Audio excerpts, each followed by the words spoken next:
Welcome, Bottom of the Bill fans. We got a great episode with Andre Martins today. Yeah. He's a DJ, keyboard player, drummer, multi-instrumentalist, songwriter, producer, all kinds of great stuff. He's awesome. It's going to be a great episode. We had a lot of fun just talking about a lot of different shit. He's got some dope YouTube content, Rhythm Rides. He's got some new singles out. Make sure you support that, all that stuff. And also, we have merchandise. The link is in the description for you. Get t-shirts, hats, all kinds of dope shit. So check out that in the description. Also, our documentary release on July 26th. We're doing it live on Bottom of the Bill. So that'll be a fun one. We're streaming it on YouTube and Facebook, so keep up with that. And then the 29th, we're playing, it's us, Honey What, and Dustin Monk in the Hustle at 1904 Music Hall. It's going to be an amazing show. So come out and see us. Bill, you got anything you want to add to that? This fucking track is hot fire. Hot fire. Yeah. Andre's crushing it over there. He just started playing. What a great guest. Yeah. Anyways, enjoy the episode. Yeah. Bottom of the Bill starts now. This is Bottom of the Bill, where we talk about the modern grind of a musician. Album cycle. Hold on, Bill, give me a second, man. Because we don't know what we're talking about. Spotify playlist. You keep interrupting me. That's not how we discussed it. Just give me a second, man. We invite established artists Festival lineups. Can I just get my stuff out real quick? We invite established artists on to share their strategy to success. Marketing strategies. The premier do-it-yourself podcast. Hashtag DIY. Ah, screw it. This is Bottom of the Bill.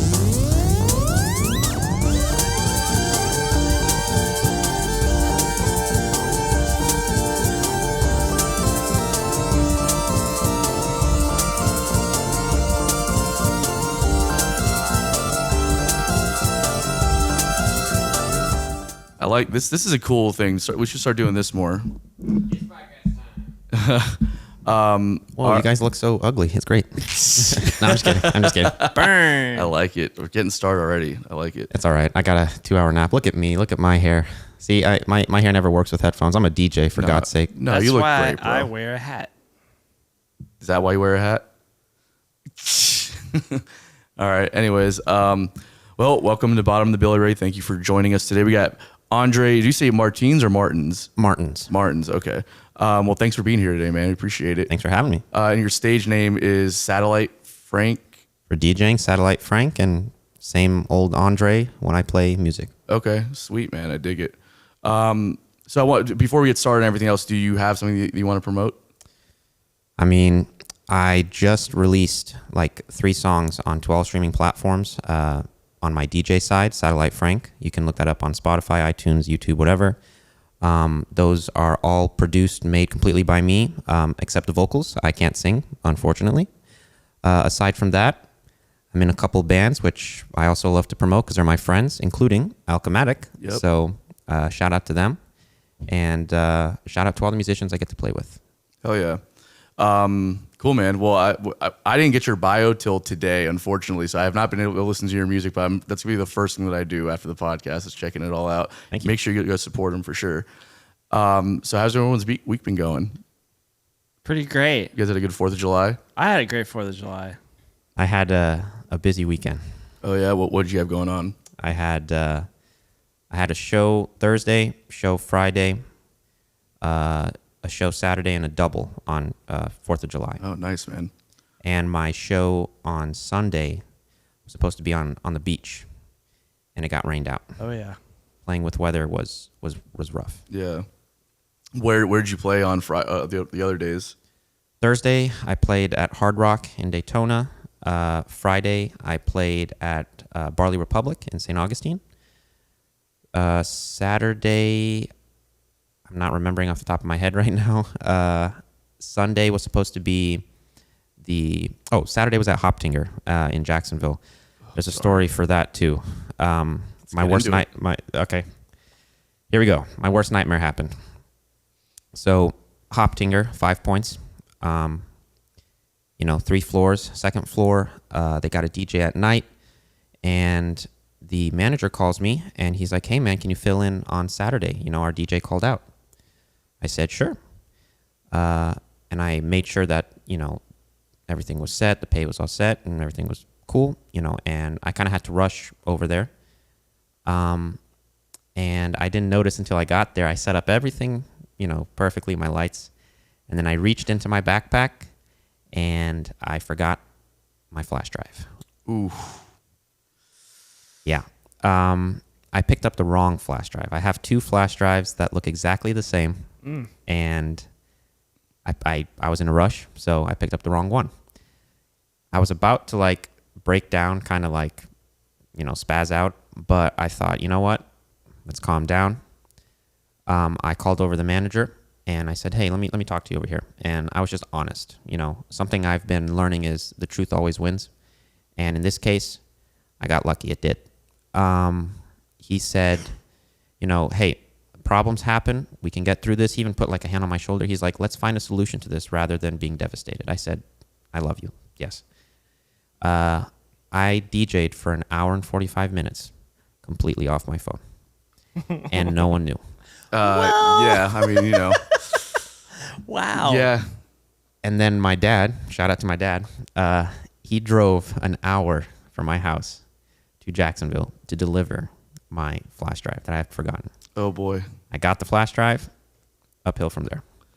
So, did people notice a difference after you put the flash drive in?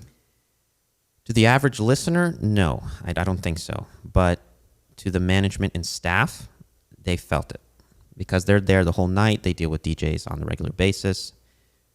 But I got praise from them at the end of the night, and I was literally laughing. I was laughing because I was like, do you guys know what I did? They're like, no, I mean, we loved your selections, man. Even in the beginning, they were great. I'm like, yeah, that was off my phone. Yeah. That sucks. So interesting because the story like that kind of happened to us was last week or 2 weeks ago. A monkey's uncle, and we didn't bomb, but it was just bad.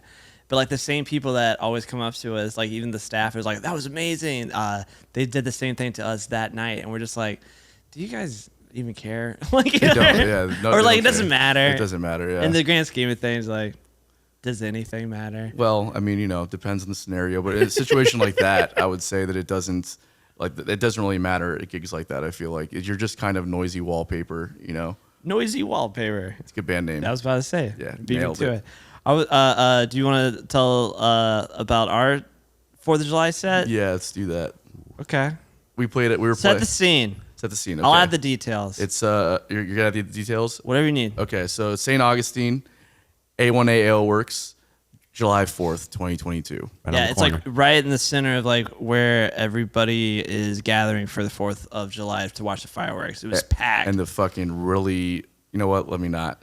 There's a big band playing at the band shell, I guess. It's right in the middle there, and they were doing traditional American tunes. Everybody's favorite 4th of July songs. Yeah, exactly. Who And listens to that music though? It's beyond me. so, anyways, The shores of Tripoli. Yeah, Sweet Home Alabama. Yeah. Yeah, it wasn't even that good. It was they were doing all these old I don't know, when were those songs written? Back in 1700s, Yeah. 1800s.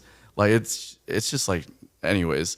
So we're playing our set, and we're just finishing a song, and all of a sudden we look over and this guy's hitting his chest, and he's turning blue. Look like Papa Smurf. Yeah, and I thought he was choking. So I'm thinking someone's gonna get up and give him the Heimlich maneuver, and then they didn't. So I'm like, oh, he's having a heart attack. Yeah. Yeah, Straight up. that was an accurate guess. He was actually having a heart attack, and so we stopped or whatever, obviously, and then kind of in a disbelief for about a minute, just kind of stood there looking around, what are we supposed to do? So I was like, I'm gonna step outside and just kind of get out of the way, So step Good call. outside, and ambulance gets there, whatever, and then the manager walks out. He's like, yeah, he's on the floor now, not being responsive or anything. And I was like, oh shit, man. So they a couple minutes go by. They bring him out in a stretcher. He's got the air the thing down his throat, and they're intubating him. Is that how you say it? Yeah, they were incubating him. Incubating him. Is that how you say it? No. Intubating. Whatever it is, bro. Like They an were- egg. Like an egg. I play fucking music for a living. All right? I don't know shit about medical stuff. Yeah. Anyways, they were doing some kind of procedure on him, and then he's sitting in the back of the or not sitting, they take him to the back of the ambulance. The door opens, and we get a little glimpse inside, and he's unconscious. He's out. He's out. I don't know. I'm pretty sure that the guy didn't make it. I hope he What? did, but I No, don't that's know. no. But a couple of the people said that he was fine, He was fine. and I'm gonna sleep well knowing that he's okay. Okay. That's what I'm going with. All right. Because I was gonna say that we literally killed. Boo!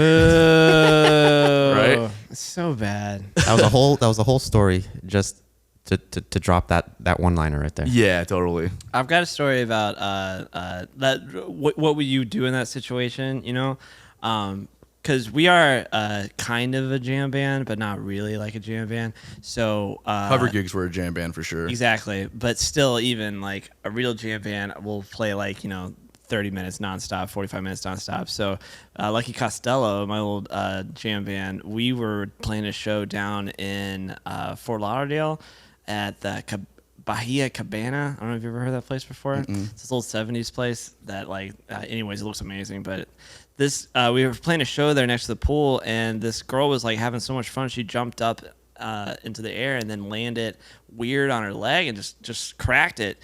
Just broke her leg like in the middle of it, and we are like 10 minutes into this like sick jam.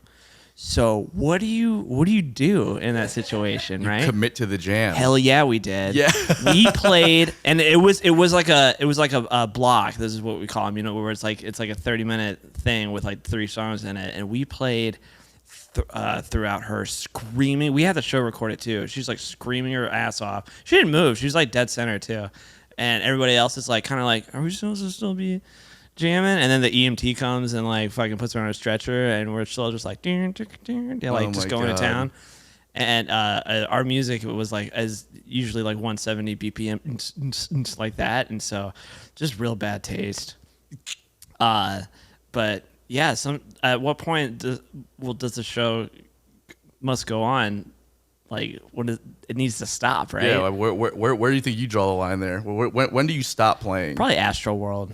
I was about to say Travis Scott's the line I draw right there. That's true. Oh man, the stories I heard from that. Like I've been to like festivals where you can tell everyone's waiting for like that one artist, and then all of a sudden you just feel the wave of people just pushing you forward, and they're crushing you. Yeah. Like I'm not like super tall and buff. Like I have to have my own space. Like as long as they made space for this lady who unfortunately danced too hard, if they made space for her, like they can get her and take her out, and the show can continue. The bar still has to function. I did a show at Traders where a lady got really drunk, got on top of a bar and started dancing, and the security wasn't good enough to like figure out a way to get her down.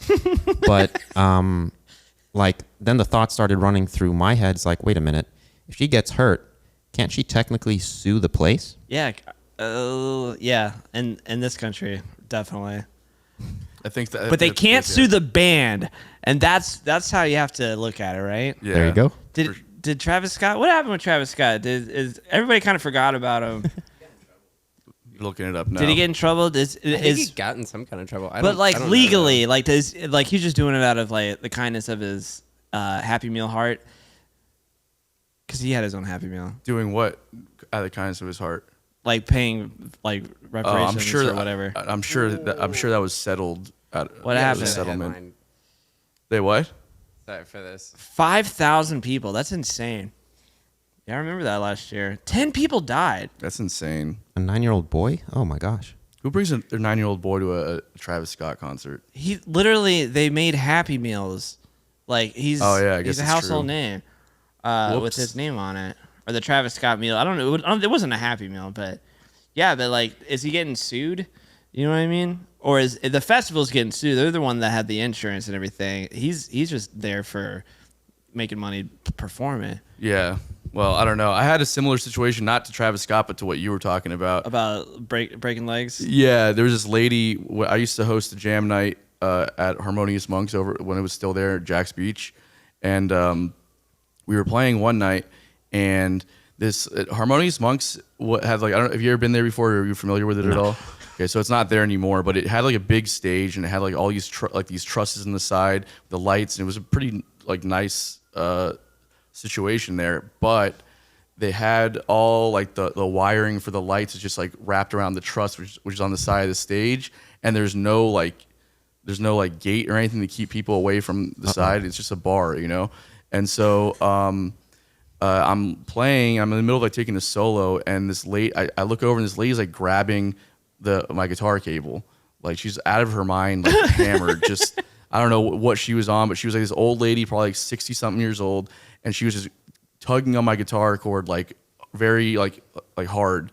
So the bass player runs over and he's like, "Yo, get the fuck off, get the fuck off." Mm-hmm. So she like backs up and then starts like grabbing the truss as like a pole, like to dance all provocatively. And so somebody else runs over when they see her doing that, and they kick her right off of the truss. Turns out she was getting electrocuted. Well, all that that's fucking what you're wire. supposed to do. You're supposed to kick them, right? Yeah, exactly. But that started a fight because somebody else ran over. Was like, "Hey, you don't kick a lady," And then that started like a different kind of fight. Yeah, but he was trying to save her life. Yeah, he didn't know that she was getting electrocuted, so it was like a whole thing. So that's what they teach you in Dare. To kick him over? Yeah, to kick them, because if you touch them, then you're getting electrocuted too, and then it's just like a barrel of monkeys. Yeah, it's just the drug program taught you about how you should kick someone when they get electrocuted. Billy grew up in a really small town. They had to do it all at once. They got one person there that knows what they're doing, and that's it. Officer Bovin. Yeah, he was also probably like the EMT and the firefighter. Yeah, he was the only cop in the city. And he was probably also a dog, right? Huh? Is that one of those dog mayor cities you grew up in? You mean McGruff? No, not a crime. Well, I guess. Did you have a crime dog? Oh my God! I'll find the crime dog. I'll find the dog mayor. Carry on. But yeah, they said that you're supposed to kick them, otherwise, you get chained to the electrical current. Yeah. Anyways. Yeah. I have an electric story. Yeah, let's hear it. All right, so I don't know if you guys are familiar with Daytona, but there's a restaurant on the top floor of like a resort or hotel or whatever. It's called Top of Daytona, and it has windows on all sides. It's a circular restaurant. It's one of like 3 in the world that is like completely glass on all sides. It's the only one that doesn't spin, however. So it's very fancy, high end.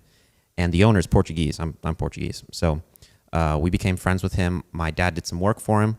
And to get to the top floor, you take an elevator. And unfortunately, one day, that elevator was out of commission. It was broken. So the owner took it upon himself to go check out the issue, right? He goes to the electrical box that has the cables, the wires for the elevator. And like these are high voltage wires. Yeah. And I remember it like yesterday. He was in front. He went up to the box. Then it was my dad about like 5 feet behind him. And I was like 10 feet, right? So he opened it up and he went and grabbed something right away. All of a sudden, boom, huge explosion, flashbang. It was like I don't know what a flashbang's like, but I guess it's like that. That was a live wire that he touched against the metal. Jeez. And he got electrocuted. And like he was on the floor. So me and my dad, we brought him to the top and he had to like lay down and like his hair was like all frizzy, like it's like a cartoon, literally. Whoa. And like he had to like remember everything and like get up slowly and stuff. And like we were literally telling him like, dude, you don't know how lucky you are to be alive right now. And that blew my mind. After that, I'm like, I'm not touching live wires.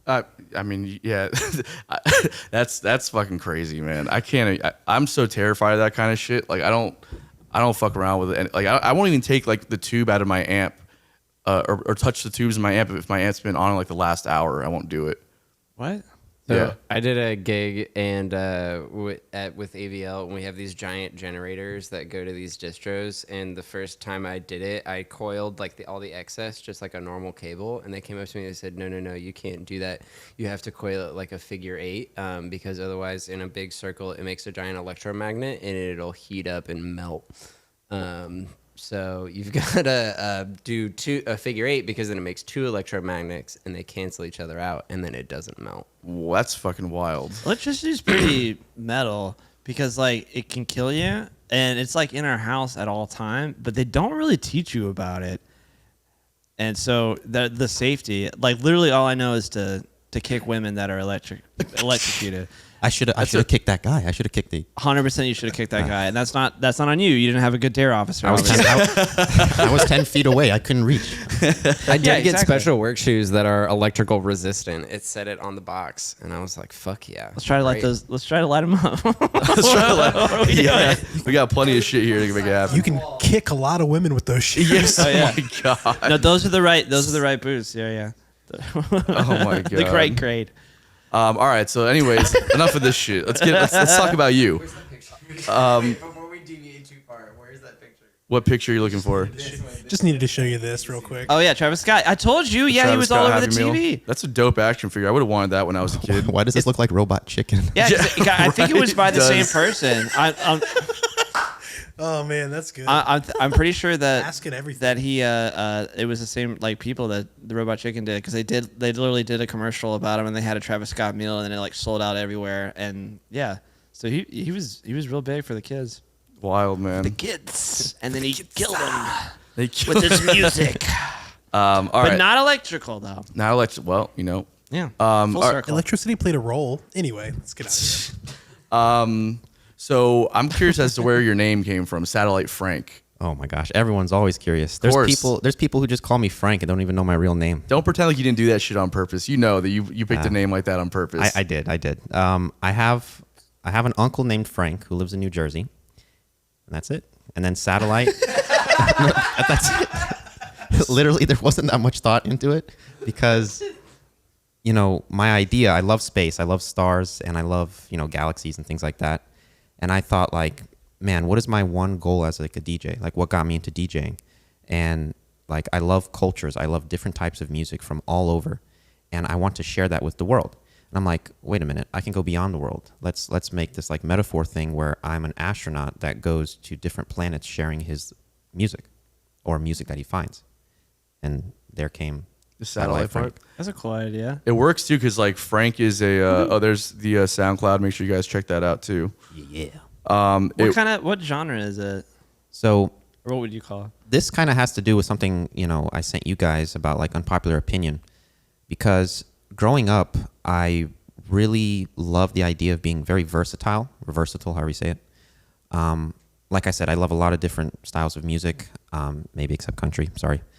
But anyway, since I love all types of music, I want to make all types of music. I don't want to just be one trick pony.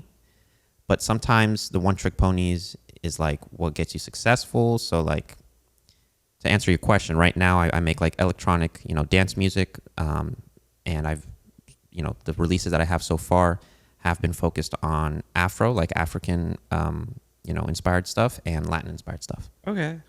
Because you can get pretty technical with me, because I listen to electronic music. He does. So okay, Afro house, Latin house. And See, house. like what? Yeah. Okay. All right. Cool. All right. Yeah. Like minimal house or. I'd like to. Yeah. Okay. Because that's like right up my alley. I like that shit a lot. The minimal house house music's stuff. the best.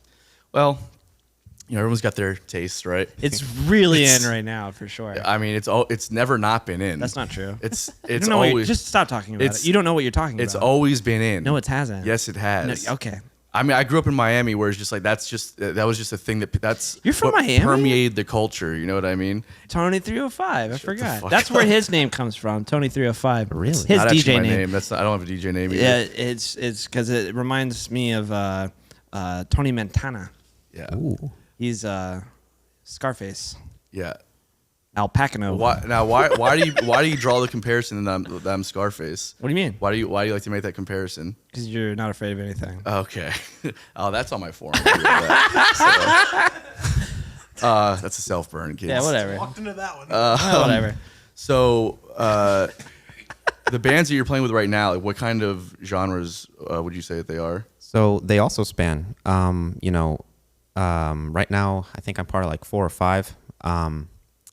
So I'm in Velvet 45, which is a duo with my friend Ian Opolinski. Shout out to him.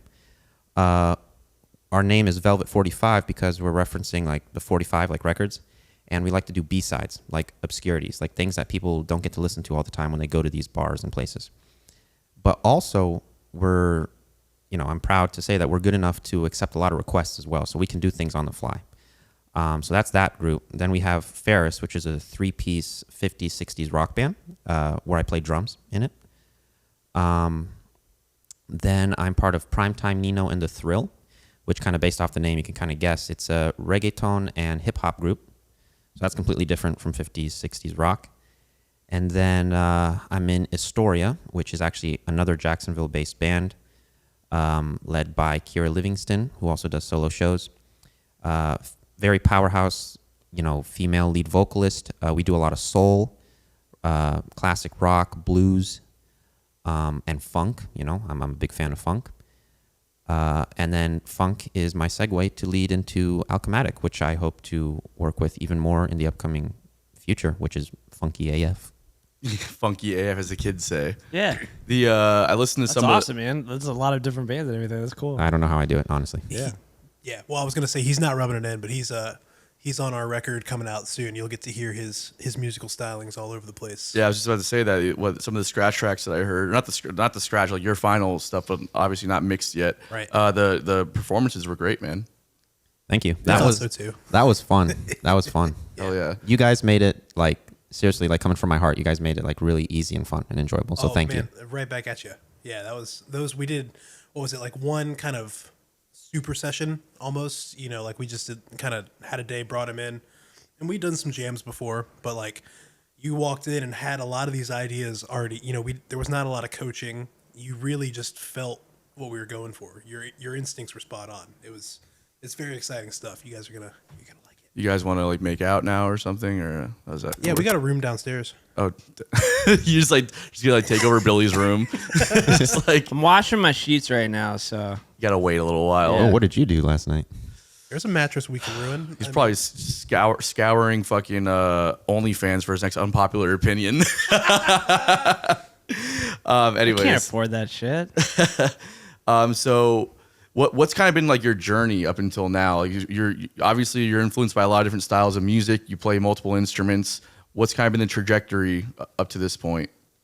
Yeah. So I think I've been in Florida for about 10 years, I believe now. Lost count at this point. But when I moved here, it was high school, so I had to choose kind of soccer because I love soccer, or being in band, and those both take a lot of extracurricular time, right? So since I wasn't that buff at the time, and I was even shorter, I chose music, which I think was a good decision. And then I joined jazz band, and in band I would play clarinet, in jazz band I would play piano, and then out of those two, unfortunately, goodbye to clarinet, I fell more in love with piano. So that was my primary instrument. What got me into the gigging life was our band director, Mr. K, shout out to him. He was super nice to the point where he would actually get gigs outside of school for the jazz combo to do, which I was part of. And I started enjoying that. I enjoyed it. I liked that lifestyle. And I was like, man, I can make money off of this, right? So I started going to open mics and open jams. It's a very important thing. People they play it off as just being a bunch of dudes getting together and guitar wankery, right? But it's not. The good jams, the good open mics bring people together and make the connections that last. And the first band that I joined here in Florida was called Big Logic and the Truth Serum. You can look them up on Spotify and all that stuff. I love that name. It's a cool name. They were badass. And they're now up in New York right now, but they come down here occasionally. I did a tour with them up in New York at one point, and they play reggae, funk, rock, everything. And they hosted an open mic at a place called Tortugas in Flagler Beach. So I started going there every Wednesday, and they started enjoying it. They're like, bro, would you like to be part of the house band and help conduct this open jam? And I said, yeah, for sure. I'll be the house keyboardist.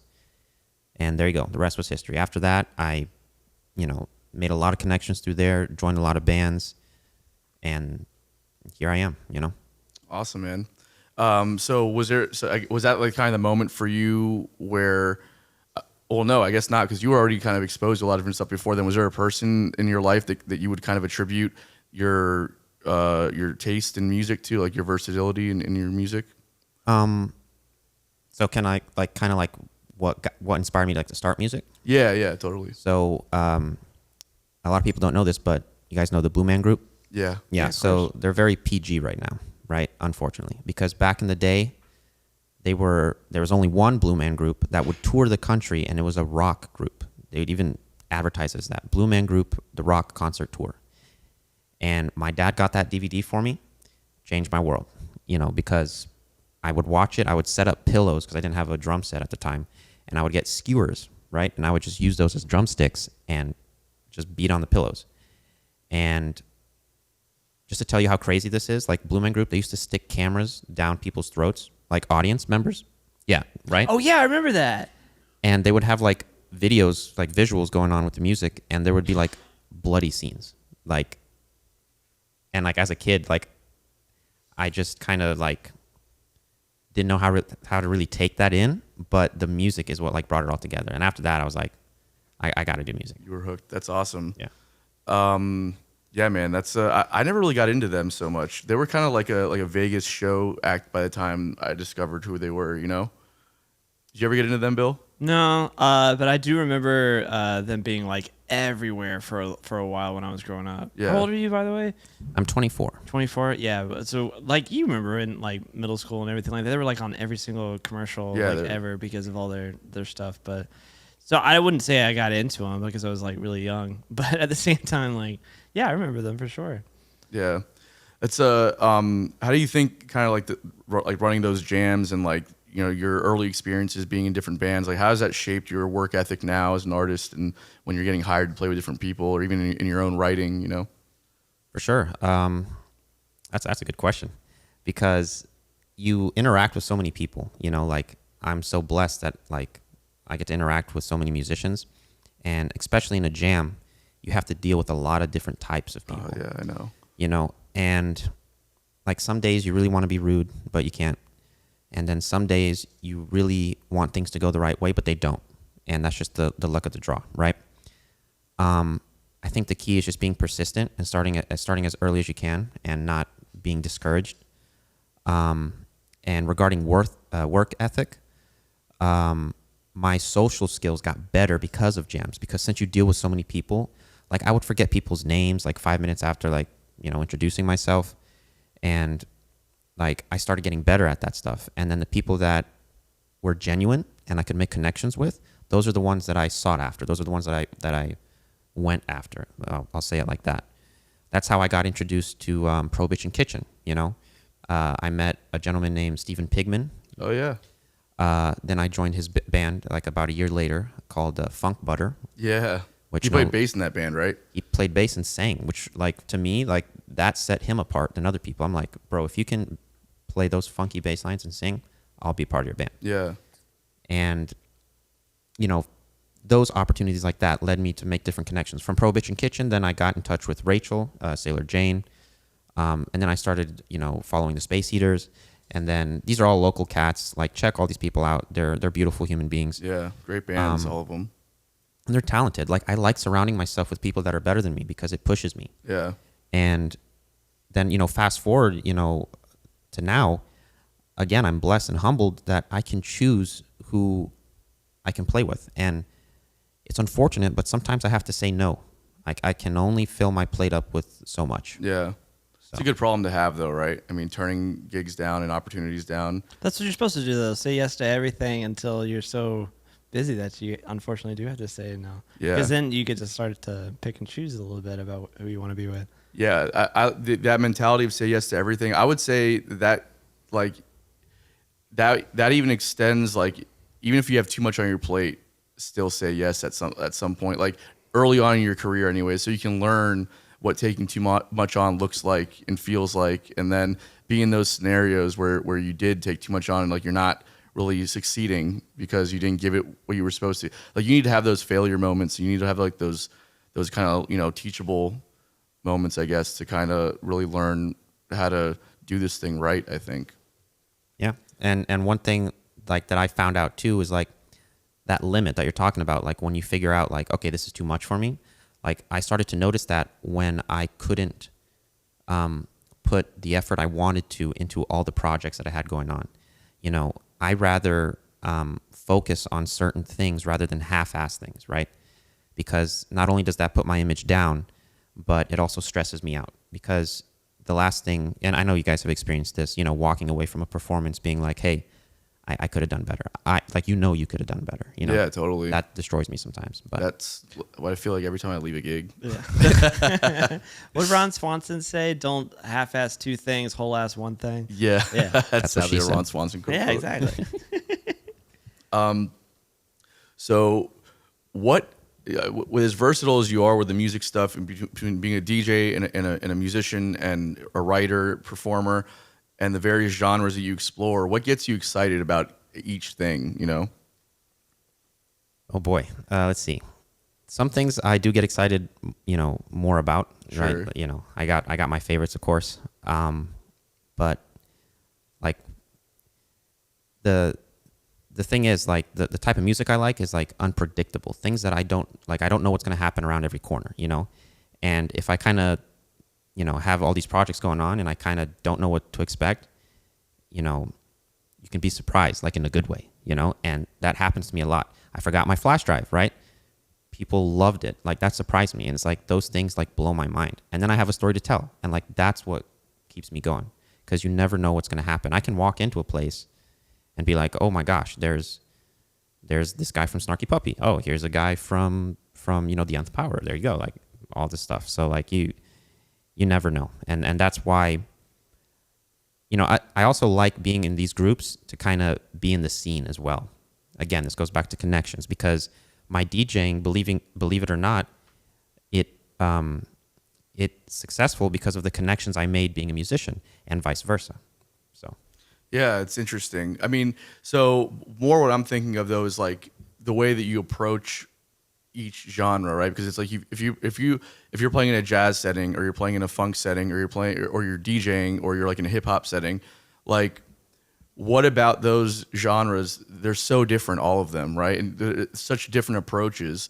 Like, what fulfillment do you get doing each thing? You know what I mean?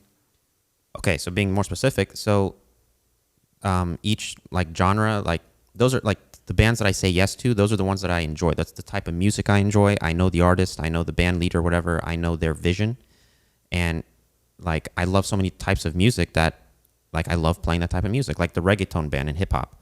Like, I don't listen to it every day, but when I'm busy with other things, it helps like balance everything out. And the way I approach it is like, okay, I'm going into a reggaeton and hip hop mentality. Let me listen or think about the artists that I enjoy under that genre, and use that to influence what I play or what I add to the group. I've been in, Chris knows this, I've been in a country group. I do not play the same in a country band than I do in the reggaeton hip hop band. Yeah, if nor I should did, you, yeah. yeah, I shouldn't do that. But thankfully, as I, when I grew up, I got to listen to all these genres. So I have a pretty okay grasp, Sometimes people always harass me about this, or they used to, or maybe they still do. I don't know. It's about like, oh, it's about the feel, man. It's about the feel more than what you play. Or some bands, it's like it's more about the play rather than the feel. And I'm a very I'm a very patient guy. So I'll ask you like, hey, what do you want? Before I even enter the group, before I enter a commitment, it's like, what do you want me to do? How do you want me to approach this?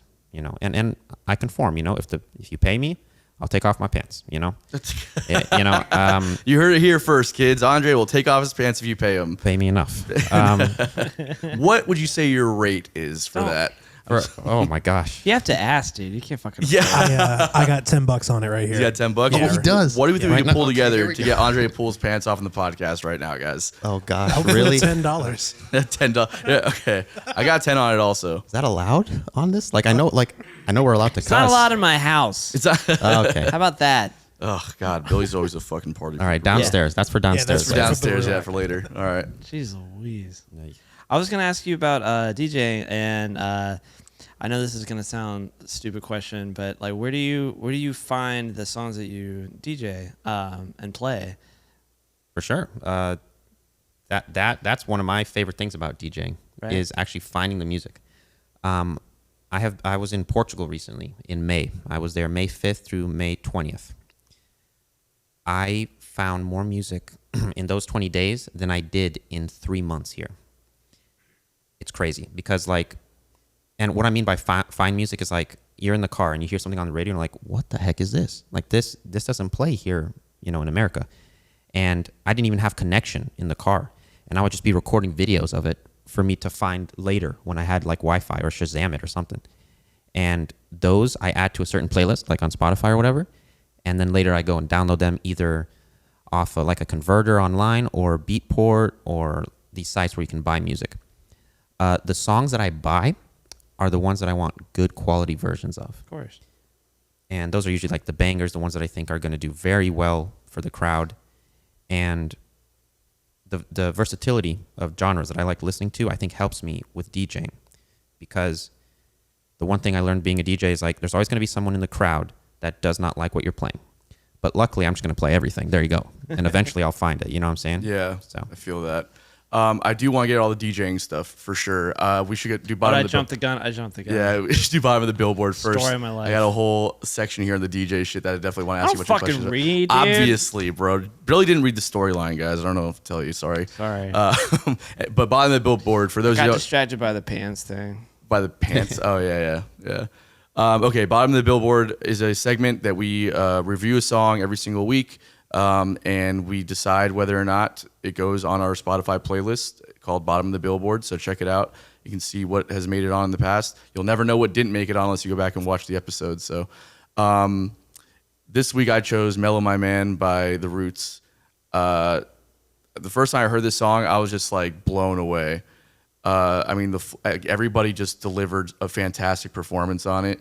The music, I love. Obviously, my favorite part is just like the fucking swing breakdown, and I love the tone of that they got in the kick drum.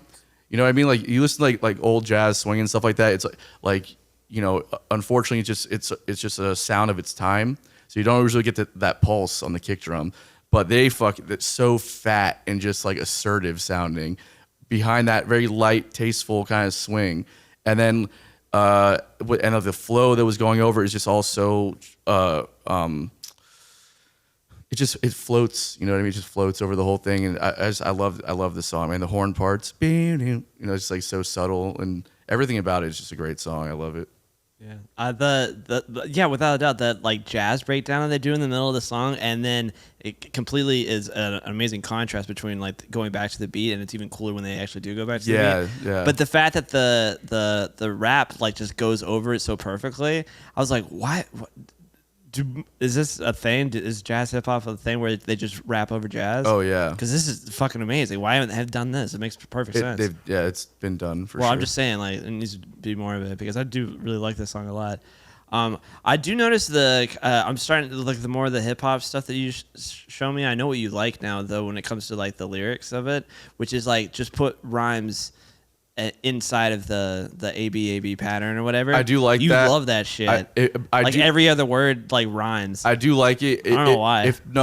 I like it when the words make sense. When they're like putting shit in there just to try and make it fit that pattern. I can see through that. And I don't like that kind of stuff, Yeah, I guess so. But yeah, overall, I love this song. It's really cool. I really liked it. The fact that I was listening to it on my like Skull Candy earbuds.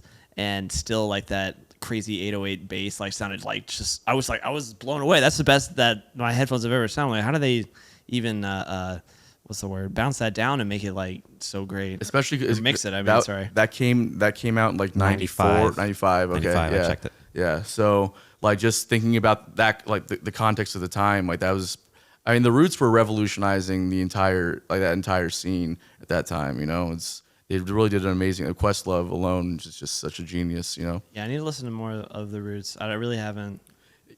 I love that. I loved every time that I've got to see them and everything like that. But I never really like listened to a full album before. Yeah, and as far as like the jazz hip hop stuff, there's a lot of bands. Like there's August Green that does a cool kind of neo soul hip hop jazz thing. Artificial from Miami. They're not together anymore, but they were a band that was kind of coming up back in the day, and they were amazing with that shit. It was all the guys. They were just like playing jazz, and then these super talented writers, these rappers, and it was really good. I would highly recommend checking them out too. I want to put more jazz breakdowns into different genres of music though. We did that. We were working on a collaboration of the Outkast song Rosa Parks. Yeah. And we actually it was a jazz breakdown on Andre 3000's verse. Yeah. That it was actually inspired by that Roots song. Oh, cool. Yeah.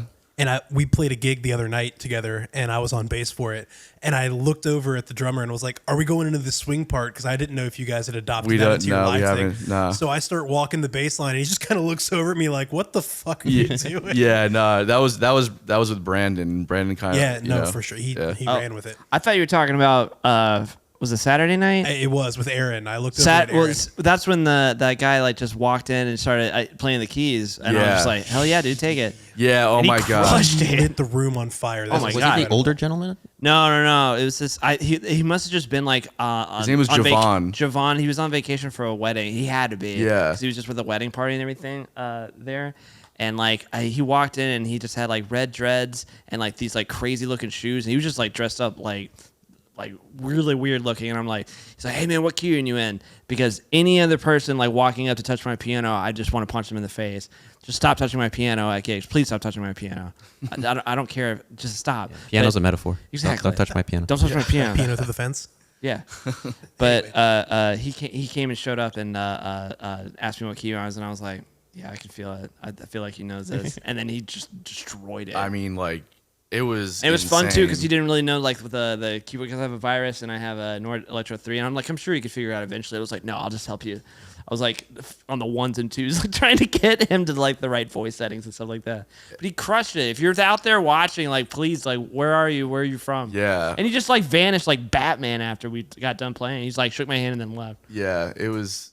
We were speechless for like a good minute after the song ended. We were just like, "What the fuck just happened right was now?" awesome. He crushed that. And then you shit. made me do my solo for Stevie Wonder, and it was just not as good. Well, I mean, Not even close. You do what you do. he Killed does the what he bass does. line on that one though. Yeah. Man, nailed that You one. know how I know that you're a guitar player? How, is that Anton? when you play all of the lines up on the bass and like not down on the bass. You know what I mean? And there was a couple of times, and I will say that you are probably one of the better guitar players that plays bass. But there's a couple of times where I was like, I look back, and I even told you that on stage. I was like, that's how I know you're a guitar player, bro. So I never noticed that What before. did I say? Fuck you. Probably. I just I knew that I just burned you. I just looked away and went back to singing. So whatever you said, I didn't even hear it, and we're just gonna leave it like that. Well, You heard anyways, it here, folks. Go fuck Anton. I get that a lot. but going back to the segment, I guess, did you like this song? Yeah. My response to that is, Yep. yes. Yeah. You said one of you guys said something was fat in the song. Let's just let's just make sure that we all spell it the same. PHAT. Yeah. Fat, like fat. you know? Yeah. Yeah. So it's coming back from a gig. I don't remember which one. So my ears were kind of shot a little bit, but I'm like, you know what? I'm gonna put on the song, and I kind of put my volume up, and like, you know, it's a good song when like it sounds amazing even after you just did like a crazy loud gig. Yeah. And again, I like unpredictable music. So when I went to that jazz break, I was like, this is it. And, you know, I've heard of Questlove before, and he actually DJs too, believe it or not. Oh yeah. Sure. During COVID, during lockdown, I would watch a lot of his streams. I'm not going to say he's the best DJ, but he has a really cool collection of vinyl, I believe. And he also like talks on the mic a lot and gives you like facts. He's probably one of the most well-informed musicians and the most, I mean, his record collection is just like insane. I don't know how anybody could consume that much music and like with the variety that he does it as well, you know? And he knows who produced every record. He knows all the players on every record. Yeah, it's true. It's like he's like the biggest geek in the best way, you know? Yeah. There's this a little like YouTube special or whatever where it's just like a day in the life of Questlove and like just what he does day to day, and like there's just one little part where he's taking all these like giant like terabyte hard drives around because it's all of the music that he has like that he's bought, and it's like just like a grocery bag full of terabyte hard drives, and I'm just like, oh my god, that nobody in the world could listen to that much music. There's not enough time. Yeah. Especially like because he's like maybe 50 at the I don't know. He's older than that now. You think so? Yeah. Oh, all right. Well, anyways, good for you, Questlove. I'm glad you. I can imagine him like reaching into that bag and being like, "Yeah, give me a minute. Let me find Diana Ross's song from this year. just picks it out. Yeah, But it's wild. ooh, what is that? A 51, yeah, No, there he is. nailed it. Yeah, but I that song is badass. And then I went to check the year, 95, and like I wish rap and like hip hop and stuff was like that today. You know, I'm kind of tired of hearing those like mechanical automated hi-hats, you know, screeching at you. Well, I mean, it is, and here's the thing, that wasn't the mainstream at that time either. You know, like conscious hip hop has never been mainstream, so It needs to be. it needs to be. I'm 100. Except for the Black Eyed Peas, I'd say. I don't know that. I mean, yeah, they kind of. Where's the love? Yeah, I mean, there's some people that broke through, like they're kind of in that world. Like Fergalicious. Nas for sure was another guy that made it to the mainstream. That was for sure a conscious rapper. You know I'm kidding, right? Yeah, I mean, but here's the thing about it is that some of the lyrics, like in their earlier stuff, was actually pretty good. You know, and it was like socially aware and that kind. But then, you know, let's get it started. You know, like I was about to say, don't they have a song about it? Just Getting fucked up. getting R-worded. yeah, R word. Yeah, and It's also not really conscious. I mean, also every rapper, whether you're conscious or a conscious rapper or not, like you have a song about partying or like chicks or whatever it might be. That's just everyone's trying to get that one song. You know what I mean? Club banger. One hype song. Yeah, club banger. Yeah, Well, anyways, does it make the playlist? I obviously Yeah, 100%. unanimous. yeah. Is I there say anything yes. Anything else you want to say about the song? Like you said, I got to check out more of the roots, you know, Yeah. because you popped my cherry on that, and thank you. Oh, you got it, bud. Anytime. Whatever you guys want to know about like good music, I'll be your beacon of light and all that. Just You've been suggesting a lot of safe ones though. safe lately. ones. What do you mean? I mean, like this one and the one before that was what, Wolfpack, and then Yeah. another one was. It's just stuff that I'm listening to currently. You know what I mean? I don't believe you. You don't believe me? Nah. Why? I don't know, because I think you're trying to beef up the playlist with more of your picks than mine. Oh, Oh, all your picks are making it too. No, they're not. Like none of them made it. Which one didn't make it? You didn't put the broken social scene on there. I put the that was like 6 months ago. I did put the I don't know what time is. the Radiohead one that you picked. Oh yeah. That one made the playlist for sure. Yeah, that's true. Creep. Good one. Anyways, That was a pretty safe one too. yeah, that's what I'm about to say. Like, isn't that Yeah, what I'm all saying? right, Yeah. all right. I'll stop talking. all right. So now let's get into the DJ stuff because I'm fascinated about this side of it as well. You said historically you just love electronic music though, right? Who's your favorite? I'm a really big fan of David Guetta. I'm just joking. Yeah, I was about to say. We don't judge here. We don't judge here. No. I don't. I'm not a. I'm He not says a they're fan not of real EDM. musicians. That's not what which I is said pretty at all. crazy. That's actually not what I say at all. I say the exact opposite. I'm like, so I grew up in a household, like my dad's a musician, all of his friends are musicians. My uncle, like everyone's a musician, okay? So the narrative was that DJs are not musicians, okay? Now, as I started getting more into what I like to listen to and exploring my own musical career, I started working with producers and especially coming up in 2010s. You know what I mean? Like EDM pervaded the culture in South Florida. It just was the mainstream thing. And that's when dubstep was like really becoming a big thing. So, and I knew a lot of like drummers and producers and people that were like becoming DJs because that's what they wanted to do. And they got me hip to a lot of things that were happening at that time. So I became very aware of the fact that especially when we're talking about composing the music, it doesn't matter what your tool is. The instrument is just the tool. Whether you're playing the fretboard of a guitar, or you're hitting keys, or you're pushing buttons on a laptop, it doesn't matter. You have an idea in your head and you can make it come to life. That's what being a musician is. So DJs 100% get my respect if you're composing your own music. Now, if you're hitting play at a bar and letting that shit ride, then you're not a musician. You have a different skill set and knowing how to build a set list and read a room, but that's not necessarily being a musician, though. You're not creating anything. Believe it or not, sorry to cut you off right there, not but at all. believe it or not, I actually had the same mentality back in the day. I did not like DJs whatsoever. Getting into music, I was like, DJs are dumb. They just press buttons, just like you said. And like I completely agree with a lot of what you just said. That is why I started composing music and making music that I can DJ. Because not only am I offering the skills of like reading a room, like you said, but I can also play my own stuff that no one can hear other places. So that's what I'm really curious about. So so there's these different approaches to being a DJ, all these different avenues you can take. You can be like a producer and a composer and then perform your music, or you can just, play the hits at a bar. I'm sure. So what are the different avenues that you can take as a DJ, and what's the avenue that you're currently on? Ooh, yeah. Love this question. So the other thing that like is awesome is you can find remixes of songs. That, going back to what you said earlier, I love diving in and discovering music. I was in Portugal, I discovered so much music. And like I hear all these remixes that people won't hear in other places. Like I have like a banger that I call whatever.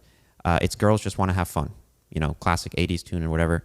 But it's like an Afro upbeat booty shaking version of it. And like not everyone has heard it. Maybe there might be someone out there that has, heard that version, but I like bringing that to the audience. I think one of the biggest jobs as a DJ, right? And this is how you can tell, if a DJ is committed or not. And like, this is how I tell which ones I think are serious. And it's the fact that they go out of their way to discover all this type of music to bring to you. They play the music that you want to hear, not just the top 40, I'm not hating on my other DJ friends. This is why I'm trying to get away from weddings and birthday parties, because they just want to hear the same stuff. Yeah. I can literally just hit a button, like you said, play, and go from one song to the other. I'm not here to do that. I'm here to, bring to you my findings. My job is to go out and search for music like that. You don't have to, right? And then I want somebody to come up to me and be like, hey, what was that? What did you just play? That's how I know I did it successfully. Yeah. Yeah, man, I think that's an important thing to make a distinction on, because there is a creative outlet for sure. Even if you are putting together a set list and like, there's ways you can like mix genres and do remixes on things where it's very creative as well. And so I'm curious, like, are there, if you want to be a DJ that makes a living or finds success being a composer or someone that remixes different songs, is there a different route that you would take than like doing the corporate wedding thing or playing bars? I would take my route where it's become a musician first. Like that helps a lot. Not only do you get a better sense of rhythm, but you also understand keys of songs. You understand notes, transitions, how to loop. Believe it or not, I have a $500 which I'm trying to sell. RC 505. I don't know if you guys know what that is. It's like a looper, right? Like a legit looper. Oh, Beatboxers use it, and right. Boss one. The Boss. Yeah. Mm-hmm. Yep. And I'm trying to get rid of that because my DJ equipment is actually better at looping stuff. And I'm like, whoa.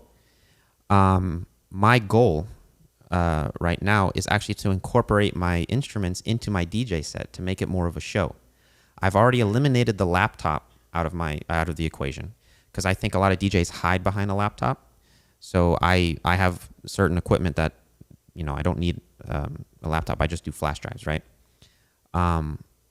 So that together with, my instruments, like I can get a better interaction with the crowd. It's more of a show.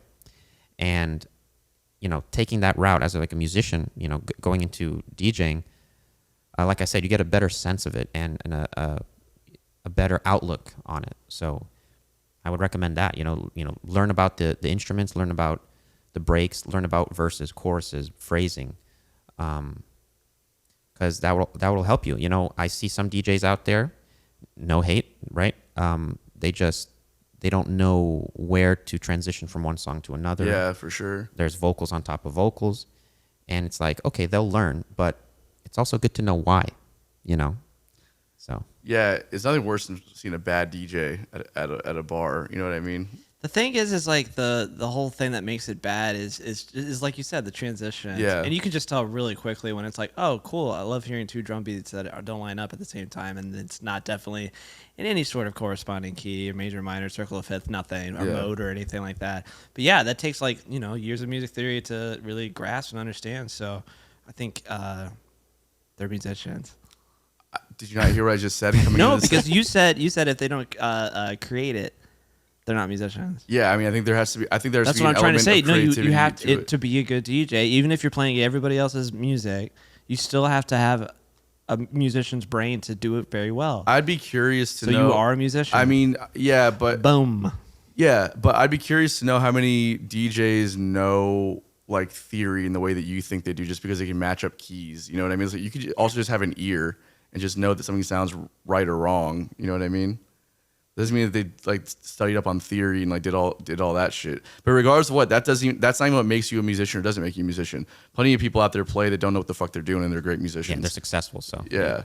But to me, there's a difference between like if you're taking like existing music and you're remixing it, or you're figuring out a way to like create cool transitions. That's a skill. I don't think that you're a musician though. If you're a DJ that's producing and composing music, then you are 100% a musician. You know? Yeah, and I just said my reasoning. So yeah, we're just gonna have to agree to disagree. Okay. Well, Without a doubt. what do you think about that? Oh, put me against the wall here. I'm kind of on your side, honestly, because it just sucks to say, but I've seen such bad DJs. It's like, and the ones that I go and do research and I find out like, oh, they had some musicality at some point, right? I've played percussion. Okay, so you got a sense of rhythm. That's why I can tell when you're transitioning between two songs, you use the drum beat more to like transition, right? The percussion, right? There's percussive breaks in songs, right? Use that section. That's how I know, like, that's the type of DJ, okay? Then, like, for me, I like vocal breaks. When there's like a vocal break and there's like nothing underneath it, I bring the beat in from another song, right, underneath the vocal that's already going. And I loop the vocal, echo it out, do whatever, reverb it out, whatever. You know, those are the things I listen for when I'm deciphering, is this a DJ that, you know, knows his theory or his music and stuff like that? Or is it just, you know, him getting lucky? Or because, like you said, it can also be a routine. It could be a DJ that just knows what a good transition is after so much trial and error to the point where he does it over and over again, right? That's where, you know, consistency is the thing. Like, are you going to go and see him all the time? Does he play the same stuff all the time, right? My thing is the genres. If you can, you know, I think that shows the crowd too that I have musicality, that I can go from a samba, like a Brazilian samba version of like a Taylor Swift song. I literally have that.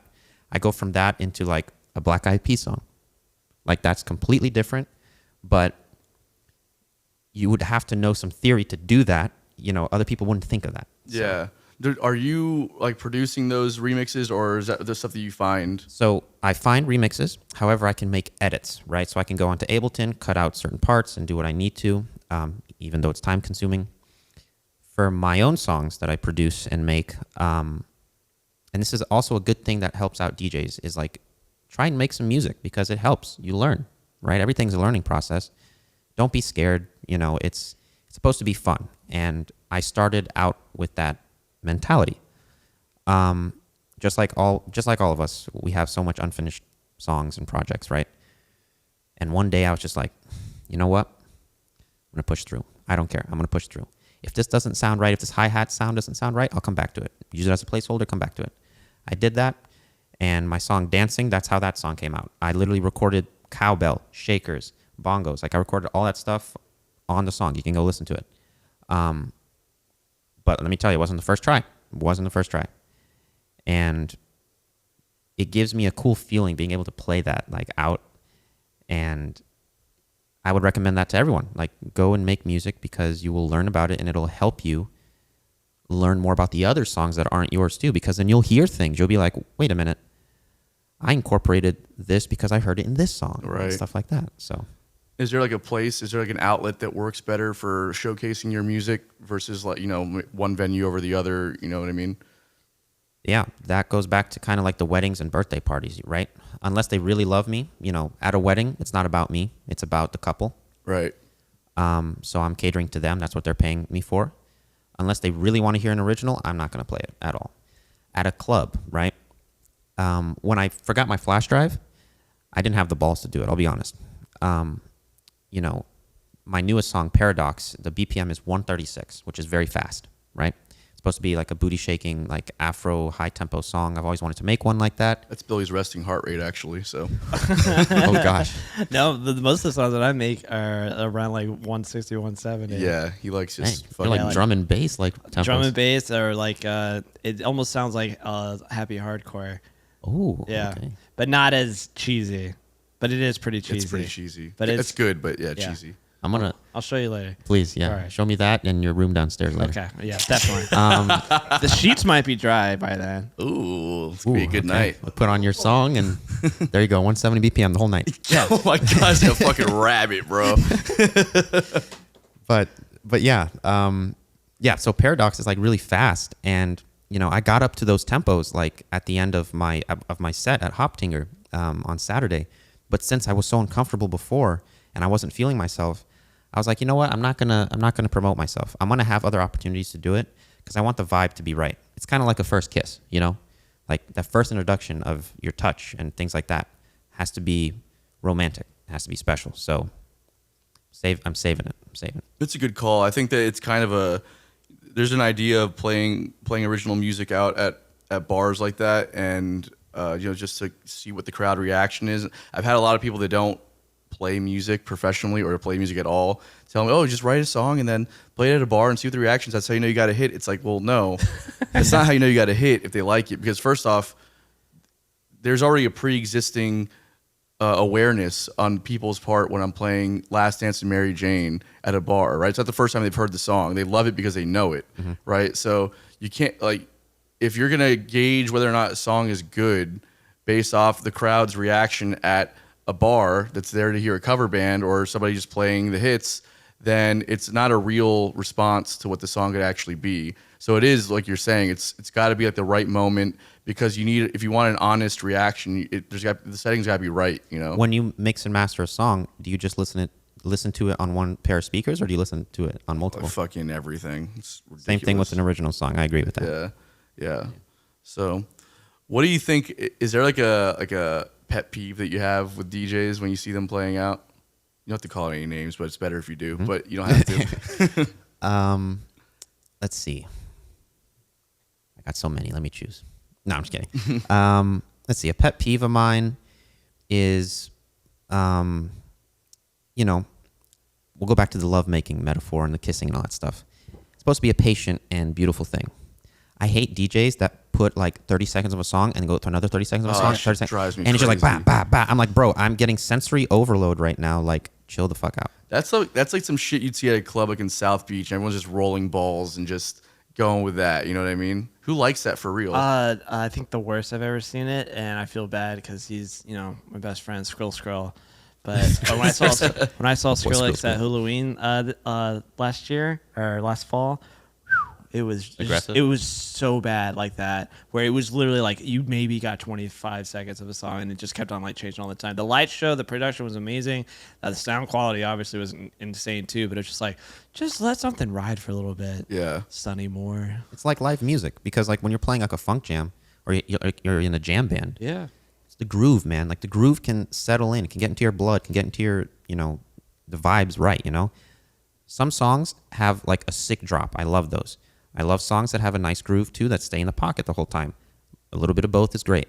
Now, if you're giving me a drop every 30 seconds, bro, it's like it gets old real fast. You pre-cam, basically. You pre-cum. It's like, bro, you're jizzing all over the place. Like, chill. Yeah, it's fucking hilarious. I preed. I preed. I can't remember where that's from. I didn't come up with that. Or if I did, whatever.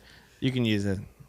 That's free of charge. But yeah, but that's the other thing is like Skrillex is reading the room. No one's there to dance at a Skrillex concert, whatever show. I could do the 30 seconds. Like, that's fine. If you want that, fine. Hoptinger, probably a spot where I play the bangers. Another person that's like that when they first started coming out was Girl Talk. Did you ever listen to them?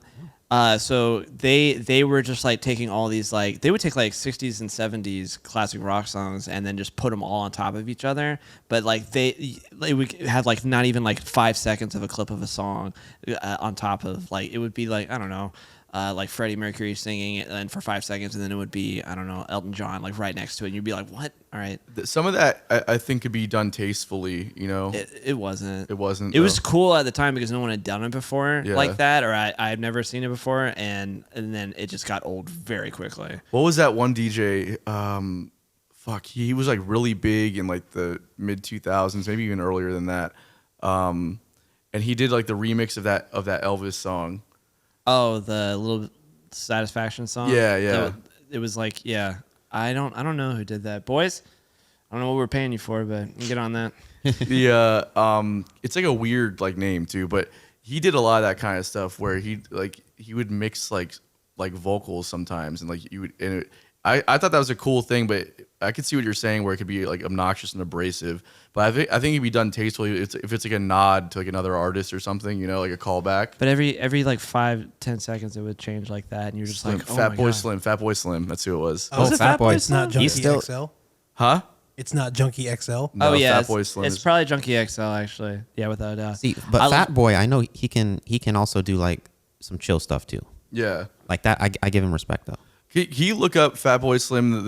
See if he did the Elvis thing. I'm almost He did. It was positive. Junkie XL. I watch him on YouTube all the time. He does great deep dives into synth about like where sounds come from on records and stuff like that. He's really cool. You should check him out. Oh, that's cool. I will. Yeah. He's still relevant. Still doing shit. I mean, yeah, he wrote all those classics, bangers or whatever like that. So he's still making money off that. But he's just a really cool guy. He just loves music and loves synthesizers a lot. Yeah. So I just watch him for that. Gotcha. Well, on the conversely on that, what are some pet peeves of the audience members that Yeah, what do they hate about you? Yeah. Yeah, I mean, yeah, What do you- everything. Everything, actually. Your name's not Frank. It's like, oh, it's like, I mean, every DJ, you know, they're gonna agree with me, but like, you know, drunk people can be drunk people, you know, and requests at a horrible time is a pet peeve. Like, you know, I'm nice, right? But like, don't pressure me. Like, just don't pressure me. Like, if I got the dance floor going, and you're gonna come up and be like, you know, I'm at. The thing is, people, I just wish the average listener could understand a little bit more about BPM. Sometimes I get lucky with the request that's relatively the same BPM, or maybe I have a remix of the song. That's why I like remixes a lot too, because they give me the chance to have a different BPM version of the same song, meaning they can be thrown out at different occurrences, right? Different scenarios. right? And I usually do that with like more popular songs, because also I get tired of listening to the original song so much because it's requested so much. Right now going around a lot is ABBA, right? Gimme, gimme, gimme. Like, they love that shit. The girls love it. Sunday, the day before 4th of July, I was playing with a couple friends, and one of my friends, Tevez, shout out to him, he put out he played a sick remix of that song. Sick remix, and I took a picture. I'm like, I need that. I need that because not only now do I have the original version, but I have the remix. So then when someone comes and harasses me, then I'll have it. But that's a pet peeve when the audience, like when one drunk person is just like in the middle and wants it to be all about themselves. That's a pet peeve. Like, what do you mean? Like, how are they acting? Like, it depends on the event, but like I've been to events where it's like you're here to enjoy the music and dance, that's fine, but then when you can tell like they want the attention. They're there to get attention. And like either they're drunk already or maybe not even drunk. They just start doing crazy dance moves that don't match the music, or they do something that makes the attention go to them. And it's like, that's fine. Like, I'm not an attention slut or whore, whatever. But like, that can interrupt someone else's, you know, piece or like vibe, you know? So. Yeah, for sure.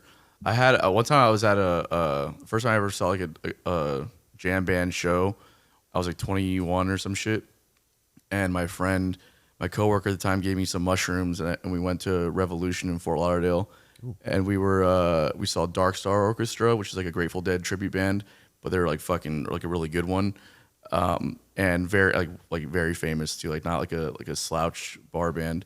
So anyways, like I eat the mushrooms, and it's like first time like taking mushrooms at a show. You know, I'd done them plenty before that, but just my first time at a concert. And So I'm in the crowd and I'm like watching the band and I'm blown away by just everything that's happening. That like the musicianship is so good, the way that like the songs are flowing, the transitions, everything is so amazing. And this one chick just comes up to me and starts like throwing her hippie hands like in my face, doing all kinds of weird shit, like witchy woman kind Trying of to shit. blow you up, dude. No, but there's no lights or like anything cool happening. You don't need lights if you're good. It was, I hate that crap too so much. and then, but then she, like I kind of like looked at her, I was okay, stop, like, and she could tell it was making me uncomfortable, so she doubled down on it. And I was like, fuck this bitch. I mean, like, it was terrible. You're trying to watch the band. Yeah, it's like I'm not like, and I'm also like not a dancer, and that really bothers people like who are dancing around you. They want you to enjoy it the same way that they are, and it's like I'm not judging you for enjoying it the way that you're enjoying it. Let me enjoy it the way that I'm enjoying it. You know what I mean? Like, and I'm usually like in the back anyways. Like, what do you try and pull me out to the dance floor and like make me do this your way? You know? Now imagine, and this has happened to me on multiple occasions. I went to Miami for a festival, and this group of girls right in front of me. Like, I'm trying to listen to the DJ. They were talking louder than the music. I couldn't hear the music over their talking. They were there to have a girlfriend day or whatever. Yeah, socialize. I'm like, bruh, like, what did you pay for? Like, what was the tickets for? No, they just want to say that they were there. That's all it is. Yeah. Like, it's never about that. And I don't know if you guys know about this culture, but the fan clacking, like, oh my gosh, yeah. it's so annoying. Where did I see that? I couldn't remember. It was for some musician where she didn't realize that they were doing fan clacking the whole time, and she's like, "Oh, you gotta cut that out." dude, I would stop my set. I would literally put down the volume, get my mic, and be like, if you want to hear what I got to play, like if I'm at a festival one day, hope to God, shout out to God. Shout out Yahweh, it's my boy. Yeah. Yeah, my home G. Yeah, I would put it down and be like, hey, stop clacking. You guys have no sense of rhythm. There's a delay between my speakers and your ears, so like chill. And then I put the music back on. I remember there's this video clip of Justin Bieber yelling at a crowd because they were clapping on the 1 and 3, and he's like, "Whoa, whoa, whoa, whoa, whoa, whoa, whoa, cut it out!" It's a really funny clip if you all have seen it. Do you know what we're talking about? The fan clacking stuff? Oh, do I ever? Okay, Gene all Simmons. right, sorry, just making sure. Is Gene sending it this way? Yeah, fan. There's a whole group of It's people. literally that. It's exactly what you think it is. They're just whipping out a fan and just going to the beat. They were doing that at Jamiroquai at Halloween. Oh, I've never seen it Jamiroquai. before. Yeah.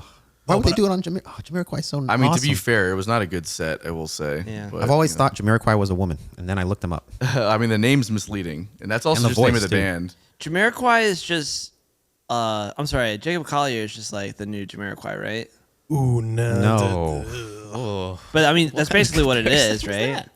I'm with you, Chris. Yeah. If you think about it, I mean, mean- it's just a really young guy. Well, I don't know how old Jacob Collier is now, but feel like he was he's very younger young when than he us. He's started. my age. Can you believe that? Yeah, Yeah, that's what I'm 24. saying. But he's been around for a little while. But he was getting famous when he was much younger, and so was Jamiroquai. It's I the don't same think- person.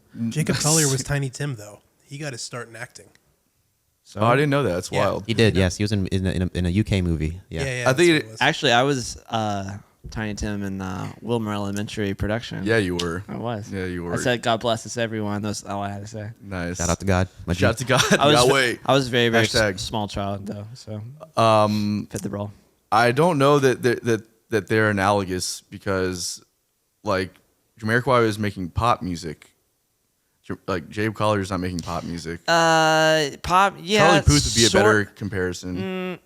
Nah, I don't think so. I think it's Jacob Collier because it's like way more complicated than pop music. Jamiroquai's normally music is. isn't like that complicated. Yeah, but It's they're funk pop tunes. You know what I mean? Jacob Collier's doing like fusion, like very complicated. The harmony is like insane. It's microtonal, some of it. Yeah, Yeah. it's like, and Jamiroquai is writing pop tunes that are funky. they're both young, weird, lanky dudes from England. So whatever. Same thing. Yeah, Yeah, you're right. they're basically the same person. That's all I'm trying to say. Yeah. That's it. In every aspect. I have a really good story about something that an audience member was doing. I do this constantly too because they do it a lot. Is that somebody likes to try and tap their silverware on plates along with the music. Never seen that before, and I like it because I've played so many shows with you, and even like the acoustic shows, and I still have never seen. I know it doesn't happen all the time, but it happens. Yeah. And when it does, what I like to do is, because first off, they're out of time, always. Of course. Second off, they're doing it to get the attention they're just doing it to get attention, and it's like, and so this one time specifically I'll talk about was at ABBQ, which is a spot that I play every other Sunday. I do like a brunch thing there, and normally it's great, but this one day this dude's like there, and he has like I think it was like a chopstick or something. I don't even know how he got that, but he had it, and he's like tapping his glass with it, like along with, or thinks he's doing it along with the music, and his wife is like saying, "Stop it, stop it." So what does he do? He goes harder on it, and he thinks he's being funny now. So my natural reaction was just to bring the music way down, till all you could really hear was him just hitting the thing like across the entire restaurant.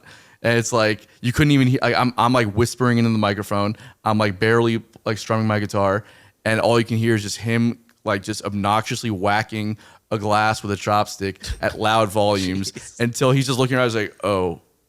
And puts it down. And then the best part is that when I start picking it back up, he goes back to it, and I'll bring it back down again. It's just letting him, very passive aggressively letting him know that you can go fuck off whenever you want.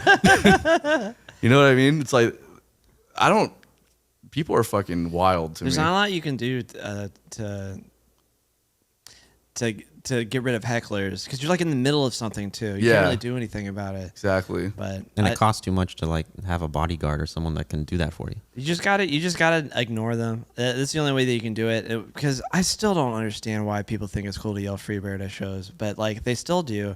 But I got around that, which is just pretend. Free beer. Yeah, I go, oh, did you say free beer? Yeah, That's I'll take a free beer. And they're like, no, Freebird. I'm like, you keep selling Freebird, but I don't see any beer. Yeah. One night, I almost, sorry to cut you off, Chris, but one night, like somebody shouted that, and me and my partner Ian in Velvet 45, we had the idea of, just because we had like 30 minutes left, we played Freebird for 30 minutes straight. That's what I'm trying to say. Like, there's no, you can't. And like people hated it, and we're like, that's because of that guy, and we that pointed. fucking asshole. There's no, but then everybody hates you, so there's no way to win. Yeah, it's like it's been trumped. It's like a trump card that people can use anytime. Like, how can you yell Freebird? I'm like, yeah, you can. Cool. Yeah. You know what I wish I could do?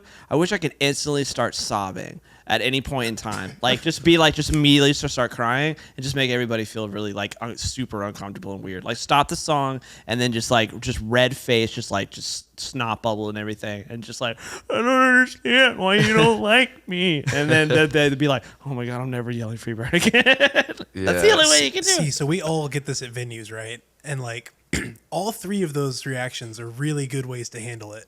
And I don't know if you've heard there was one day I was at a gig in North Florida and was being pushed a little too hard, and this one guy was giving me the Freebird stuff, and I just stopped and I was just into the mic. There's always that one asshole. And it just you went just said that? Oh, damn, balls, dude. It just went downhill from there. And I even was like, man, I want to make stickers that say I'm the Freebird asshole and just give them out at gigs. Yeah, that deserves a clap. That's a brilliant idea. Every time someone says Freebird, just give them the sticker. I'm a Freebird asshole. Oh, I love that. But- There's no winning. So he that's a mad. win. That's a win. His buddy was cracking the hell up, but he stood up, tipped the band, and then walked out. Sounds like you won that I was one. gonna say That's pretty good. I like y'all stuff, but sometimes you just gotta tell them they're an asshole. No, the sticker thing that's the move right there. Stickers Like good, that. or like do like a t-shirt souvenir that said I yelled Freebird at my local cover band. Yeah. Yes. Yeah. Look what you won. Something. Here you go. Here's your t-shirt. New Making- merch idea, bottom of the bill merch. Yeah, for real. Oh my I god. yelled Freebird. Do one with like a point like to the left, and it's like I'm next to the asshole. I'm next to the asshole who always shouts Freebird. Yeah, just like Yeah. a hand sign that says this guy yells Freebird at shows. I love it. Oh my god, we're definitely doing that for merch ideas for bottom of the bill. I'd buy that. Fuck yeah. Oh god. Anyways, people are just terrible a lot of the time. They're not great. I will say most of them. So I asked this question to our last guest too. I think it's a fun kind of thing to talk about because there's a lot of things that go into being a hired gun, or even just starting a band and being a band leader across the board. You know, whether it's dealing with other musicians, agents, managers, whoever. So, what are some red flags that you look for when you're like booking something for yourself in the DJ realm, or if a band wants you to play with them? What are some indicators that this is probably not going to go well without even having a rehearsal or playing a gig? Just off rip. Hey man, so I don't have a bass player yet. or like a keyboard player, but man. like, Yeah. can I like, you know, we're having a rehearsal this day. Like, can you come through? You know, like that kind of sketch. Like right off the bat, I'm like, bro, at this point in my life, it's not what I say, but it's what I think. I'm a nicer guy, but I'm like, bro, fuck off. I don't have time for that right now. I'm here to pay bills and to do things that are serious, right? Yeah. Like in one way, I do feel not pity. Like I feel bad because it's like I know you're trying to start something, but like you're a washed up dude, like 60, even like pushing 60, bro. Like Yeah. like unless you're like Herbie Hancock, like I'm not doing that. Yeah, there is that thing like with people that either start playing later in life as like a midlife crisis thing, or like an outlet for them because they're going through something, whatever it is, you know. But they have that, and it's the clearest indicator of how they actually feel about musicians, right? Because they pick up an instrument. And then they start going to like jam nights or open mics or something just to kind of get plugged in and see it. And then they come up to the best musicians in the room Right away. and then try and start a band with them because like, and that's the best indicator. You really have no fucking, you think that this is just fun all the time. What's your plan? Yeah. Like, and like, you think that we're just like, this is just fun for us. Like we like to play music. Okay. But like not all the time. And at a certain point we need to get paid for it. And like the idea that you think that without any experience and you just picked this instrument up like a year or two ago, you're gonna walk up to the best musicians in the room and try to recruit them to play in a band and come jam with you sometime. It's like it just shows like where they actually value your skill and ability. They would never do that. If you walk into a boardroom meeting with a bunch of investors, okay, like you're not going to just walk up to the richest guy in the room with no background or no nothing and just be, hey, so do you want to invest in my business? I have no plan. I've never done this before. I need $1 million. Right Yeah, now. but you love starting businesses, right? You love investing, right? You're passionate about investing. Why don't you just invest? It's like that's how they view us. They would never do that to anybody else. Only musicians. It's kind of bullshit, in my opinion. What do you think, Bill? I'd like to read the musicians page on Craigslist for fun. Yeah. all it is, It's that. like every third post is that. It's like, I want to start a band. I'm looking for a drummer and a bassist and a guitarist. But And I got three kids at home, and my Yeah. schedule is that, you know, it's Yeah, But I'm serious, and No. I want to tour. And I'm like, okay. that's war. in DJing world, it's a little bit different because Yeah. Oh, there it is. Dude, I don't know why we haven't thought about this before, but we should just roast Craigslist ads. Oh man. my God, we should do that. Sorry. Oh, I like that he says my gear is top notch. I mean, seasoned, and that's what you really need. It's a Yeah. seasoned musician. Your mic cut out. It's not doing anything. Into rock. I know that some clubs typically do that thing on a certain night of the week. Yeah, do that thing. What do you mean? Oh, see, this guy just seems like he's just looking for friends and everything like that. That guy doesn't sound like a dick, in my opinion. But or girl, do not contact. We are fucking. This is a new segment we're starting next season. We're going to rate Craigslist posts. Is this guy a douchebag or are they serious? It's literally like what Jay Leno used to do on the Tonight Show, where he'd have like funny, like either if it was made up ads or whatever and stuff like that. But that's a great idea. I love it. But yeah, I could do this all day. What else we got? Buy beats here. I don't know if Craigslist. Craigslist is a very, very weird site because when it first came out, it was like really, really useful, and now everybody's kind of moved off of it, except for musicians. Yeah, that's still like it's not like the greatest place, and it's usually not gonna pan out well for you. But there's always, especially in big cities, there's like tons and tons of posts on there. Yeah, but I don't think there's any. There's not really. It's not gonna go anywhere most of the time. You could say that, but I've gotten, well, I guess it has been a long time since I've gotten a gig from Craigslist, but a lot of church gigs are on there looking for keyboards and stuff like that. And then a lot of, like I got my gig at Schroeder's teaching piano from Craigslist. But how long ago was that? 2007. That's what I'm saying. Like now, like when it first came out. Yeah, in 2022. Like I've gone on just for fun, like to look at the Craigslist ads for musicians in like Nashville or Atlanta or LA or something, just to see what's out there. Yeah. It's the same shit. Yeah, Looking it to start a kind of garage is. band, just wanted to jam with my friends. It's like, even in those cities, like it's the same shit. It's wild to me. You might find some nice gear on Craigslist though. That's Yeah, true. you'll find good gear, but you gotta be careful though. 'Cause people are weird. I bought like a washer and a dryer off Craigslist, and none of them worked. And then he got a raccoon instead. Yeah. It's like this is not going to clean my clothing. So you were saying about the DJing thing. So what's so that? with gigs being offered like while DJing, this probably goes hand in hand with like a pet peeve thing. It's like DJing I've been doing for the least amount, right? 3 years. However, people don't see all the music stuff I did beforehand. That also helps me become the DJ I am today, which I'm proud of. You know, I'm not trying to boast. I stay humble. That's the motto. But people don't see that, and then they're like, "Hey, I want you to DJ, do this, blah blah blah blah. Here's a good offer. Here's good money, but I want you to play this." And they literally tell you what to play. It's like, bro, the job of a DJ sometimes is like you have to trust him with reading the audience and Or also her 2022. Oh, sorry. With it reading the audience. We'll cut that part. I was joking. You instigated it. Yeah, but you gotta, they gotta trust you with being able to read the audience and bring your library of music to play to them. Yeah. So no, for sure. So do you think you encounter that a lot when it comes to like booking gigs as a DJ?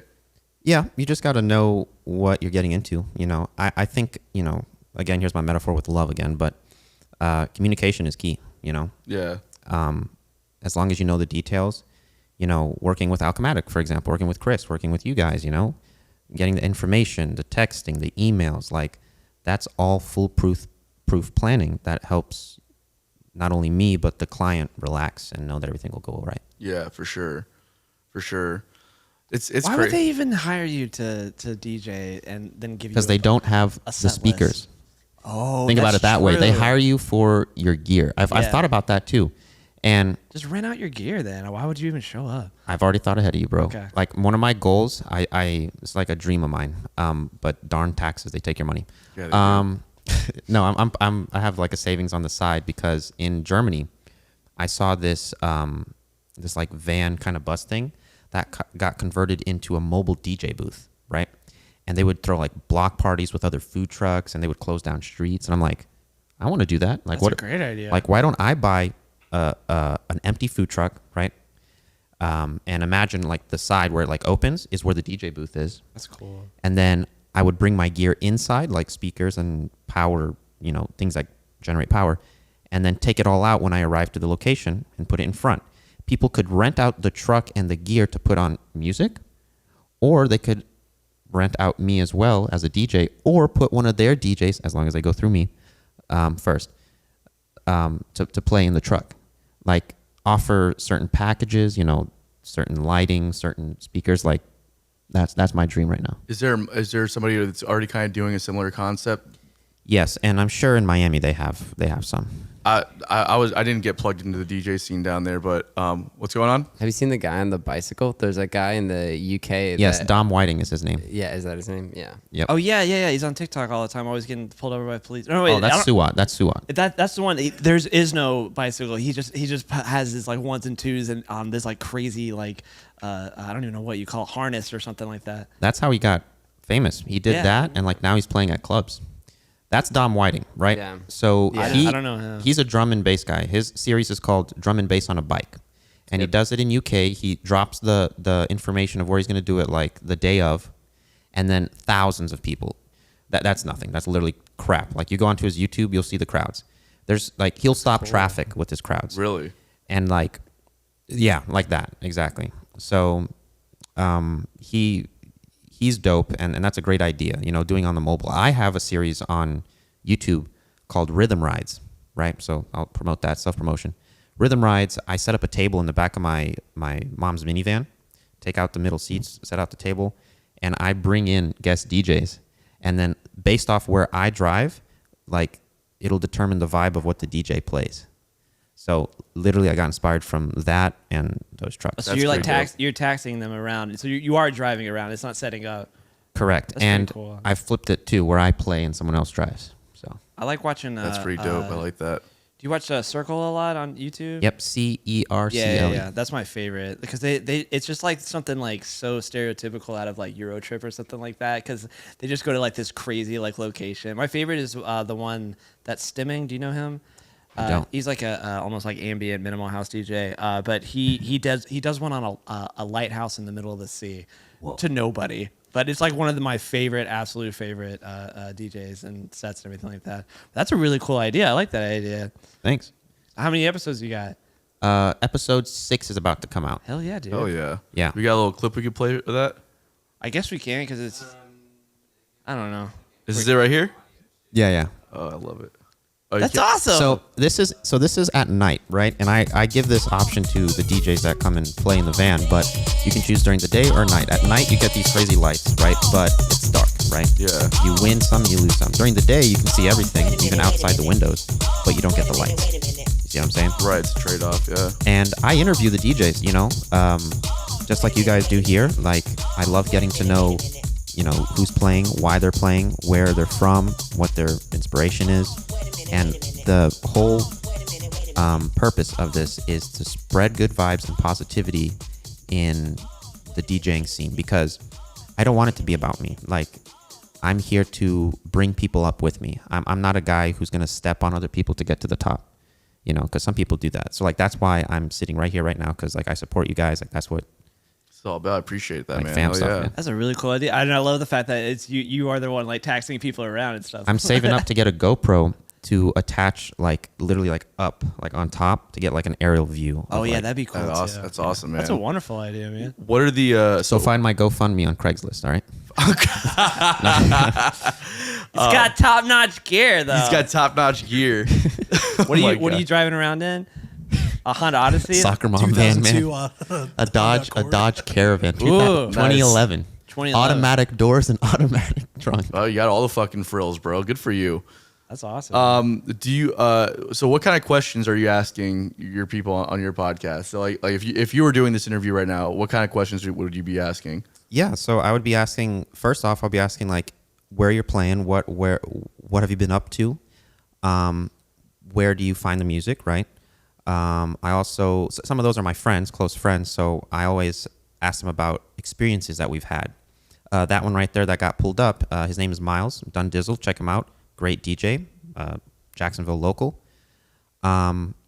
He and I have been to Miami multiple times, and before that recording, 24 hours, literally less than 24 hours, like before I recorded that, he was in Miami, freaking probably on shrooms at a club called Club Space. Oh yeah, space. Oh, And he went because there was an idol of his, and he got inspired, and like that propelled him in the way that he performed, like on that. Like there was a point where I was like talking, and I said, "Hey, we're in downtown St. Augustine," and like he like froze for a second, looked around outside the windows, and he started laughing. He's like, "Bro, I didn't even know we're in like downtown St. Augustine." Oh, it's just like it's like you're so engulfed in the conversation. It just happens. And engulfed in DJing too, because he's Yeah. like just having such a good time, and I'm just like, "Yes, that's good. That's good." Very yeah, cool. that's what I would do. I'm sure you thought of that, but just take A1A from like Jack's Beach to St. Augustine. That's a great I try one. to do straight roads because if I turn too fast, Yeah, of course. dude, they're like people that go on that show, they don't know what's coming. It's like DJing in a car, in a moving vehicle, playing in a moving vehicle. You've probably done parades or some shit like that. Yeah. But it's play- completely different Yeah. because you have more things to think about rather than what you're just playing. Yeah, totally. I played on a train one time. It was this thing called Railroad Blues in Durango, Colorado, and it was a this small little train just kind of rides on the side of a mountain, right? And you're in the back cart. Every cart has like a different musician or like a different theme to it. You're in the back cart and you're set up. Yeah, that's exactly it. We were out, like ours was more like open though, not inside, But that's exactly it. Yeah. Yeah, just like that. How are you supposed to stand and do Oh, that? let me tell you, bro. It was hard. Like I'm literally like because the carts are like moving aggressively, Vibrating, You're up- yeah. You're on the side of a mountain, So it's like you're like, it's wild. And then so I'm like taking. It's a blues band, so I'm taking a lot of guitar solos, and I'm just at some point I just lean up against the wall just so I can keep my balance because I almost fell over a couple of times. It's really hard to stand up on those things. And then so at one point we're going and we come to a stop, and the conductor comes on. And he's like, "Yeah, we just barely missed a rock slide, so good for us." So they had to shut down the track for a while. We were just sitting on a track until they could clear the track because we just if we were like a few minutes earlier, that shit would have hit us and we would just fall off the side of the mountain. Wow. Wow. Yeah. So that was a pretty weird experience. Yeah. Glad to see that you're okay right here with us. Yeah, today. I feel pretty good about it. I mean, you know. Yeah. But yeah, weird standing up on a train and playing, or like a moving vehicle. It's very uncomfortable. You might know? hit like things accidentally. Like Yeah. that's happened to me before. Yeah. So I fell into the drummer's cymbals at one point. Like it makes no sense. I don't know how to do it. Yeah, I don't think I've ever been mobile and playing. I've always been on the ground. Yeah, most people, I think that's their experience. Marcus King did that traveling stage at Wani that year. I don't know how they did that. What? Man. I They were didn't know going about slow that. though. You know, they weren't That's true. whipping around. They were just kind of cruising through campgrounds. Yeah, I mean, well, the train that I was on wasn't hitting 60. You know what I mean? It was going a pretty reasonable rate. But I guess they were kind of like they were kind of barely rolling, right? Yeah. Yeah, It's like out in the forest and stuff too. I know, with the roots of the trees and like the dirt roads and shit gets real bumpy. What was I gonna say? U2's got that music video of them going all around. I think New York City on a flatbed trailer or something like that. And I'm just like, how are they doing that? That's crazy, especially with Edge, like all the shit he's got to do with his effects. You know, like to do. I don't know. It's just like the thing about tap tempo and the delays and all the shit, all the tap dancing he has to do with all of his effects. Well, you know? another thing is the Doppler effect. So why would you? And then like, who are you playing to? You know, if you're going like 15 miles an hour, said it was a video though, right? It's a music video, yeah. So I guess it was for that. Obviously, No, but like, no, well, it's not practical. it's trying not to say. always a video, is what I meant to say. Yeah. Like this, like for the Wani thing, send it. Like there's just people, sitting at their campsite, and this will just kind of slowly creep up to you, Yeah. Oh, and then like stop for a little while, kind of like Doesn't an ice stop. cream truck. Just keeps moving. just around the festival. Yeah. So like you hear it coming. You like, to your point, yeah. There's a bit of a Doppler effect. You hear like, who's that sultry singer in the background? Is that? It's Marcus King. That looks Yeah. pretty cool though. It was I've pretty dope. never even heard of that at Swanee at all. So I did a similar thing where I played on the side of a highway in Miami one time for a marathon. Oh, cool. And it was like it was funny. It's like I was still working a day job, so I had a gig on the marathon was on Saturday morning at like 5 a.m., which means we had to be there by like 3:30, 4 to load in. That's bad for musicians. I had a gig on Friday till about 2 a.m. Okay. So then me and then some of the other musicians went to go grab some breakfast at Denny's or some shit, and then drove down to Miami, and it was just a completely separate band. You know what I mean? So got there, set up everything, and we're playing literally just the people that are running by, like for a minute, and the whole crowd is gone after like a minute, and then you said, what are we doing now? And you go, and then I had a gig that night also, so I had to work the entire day, and then go play a gig that night. what? Just play at the finish line when they're done. Yeah, or like I don't- before, and just play Eye of the Tiger, get them pumped up. Yeah, it's supposed to be motivating. We were playing Journey or some shit. It's supposed to be like a motivating thing. That's the other thing too, is you could just play like just one song Yeah. the whole time. So what you do is you get on one of those mobile stages And with the follow them. marathon. There yeah, you go. and do like Yeah. Rocky's trainer behind him in a golf cart. Well, Yeah. we do the Jack's what is it? The Jack's River Run or whatever happens here. And every year I get called by this one band. It's the only gig I do with them a year, and it's a 6 a.m. call time for the race. And you'd be surprised how slow some people are.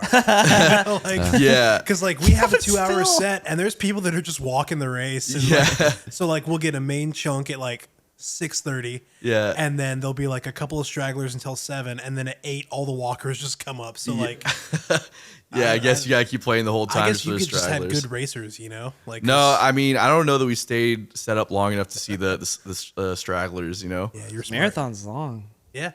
I'll drop a random fact on you guys. In Brazil, they have these things called the electric buses, right? And they're like these giant, like very tall buses with stages on top of them.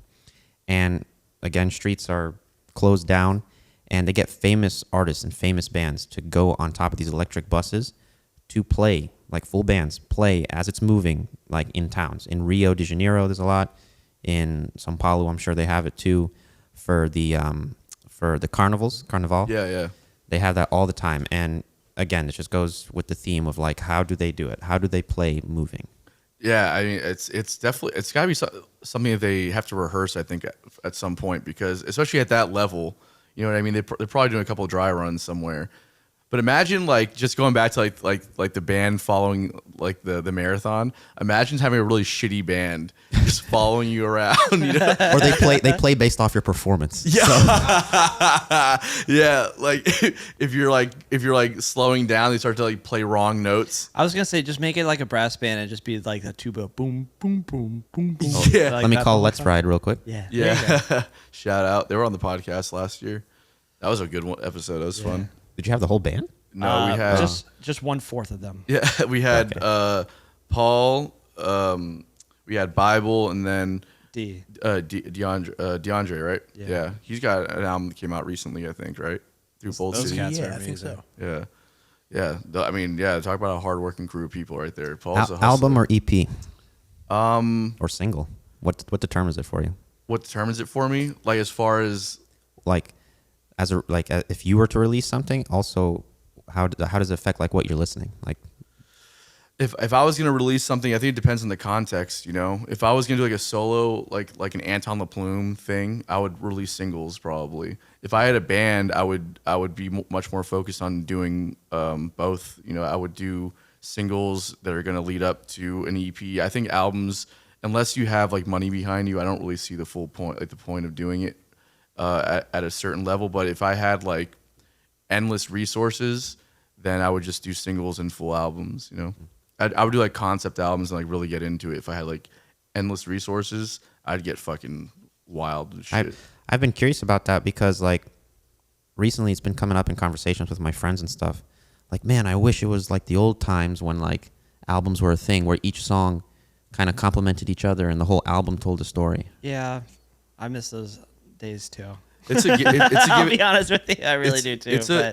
Times change. I mean, now it's all about who can get it out there faster. Yeah, and that's kind of the problem. But it's also like a a give and take situation because as a fan, I like that, right? Yeah. But as an artist that's trying to release music, I love the fact that the people are trying to consume it quick, or just quicker and not so lengthy amounts. More focused, yeah. Yeah, because then it's like it's actually like you don't need $100,000 to do it, to write music and put it out. Like now you can just do a single. Yeah. So it's like, and it arguably if you do it the correct way, you're releasing things within the right timeline and you're doing all the right promo, it's equally as effective as doing a whole album. And in fact, makes releasing a whole album a lot more effective because you've had the promo and building the hype and all that. True. As a DJ too, which is cool. Another cool feeling being a DJ is playing something that hasn't been released yet, and then being like salty and being like, somebody comes up, like, I want that. I'm like, not yet, bitch. Can't have it. That's crazy. That dynamic still exists, huh? Because that was a big thing back in the day, right? It's like the way you got your music heard was finding the local DJs and spinning it, and so that still exists now. Yeah. Really? Yeah. Are local artists reaching out to you? In Portugal, I went and saw Black Coffee, right? He's a big, famous Afro house guy. And the guy that opens up for him regularly, his name is Themba. I believe he's Nigerian. And I said, you know what? I said, WTF, whatever. Like, I'm gonna send a message to Themba, right? I've already seen him 3 times. I've tagged him on stories on Instagram. He shared my stories. Like, he knows I exist. So I sent him a message. I said, hey, man, what was that edit of Diamonds on the Sole of Your Shoes? It was a Paul Simon remix. It was fire. And like, I love Paul Simon, and like the African like influences that he put into the song is like perfect. And I could pull it up, but he basically like sent like laugh emojis, right? And he said, I'm glad you liked it. Thanks for coming to the show, but that's an unreleased Themba edit. And then I responded with, I guess I'll just have to wait for the release. And I just gave him a thumbs up. So. And do you respond to that? Nah, he's a busy guy. Yeah, he's a busy guy. It's funny though. It's almost like, yeah, you're not getting this, bro. Sorry. Yeah. Yeah. The you spin vinyl though too, right? Yes, but funny enough, there's so many things on my like to buy list. I need to buy a good pair of turntables because I go out to Wax and Whiskey. Shout out to Poppy Disco, DJ Poppy Disco. It's at 1904 or Underbelly. It's on the patio behind 1904. Okay, every cool. Wednesday. Every Wednesday, go check them out. Yeah, they do. It's kind of like an open jam, but for vinyl, which is dope. That's so cool. That's where I go to not only share my collection of vinyl, but also practice because I don't have like tables at home.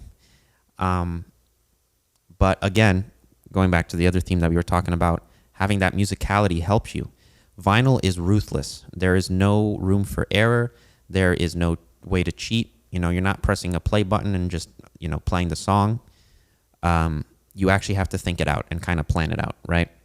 And when I bring vinyl, I bring out, you know, different genres to be prepared for whatever's going on around me, right?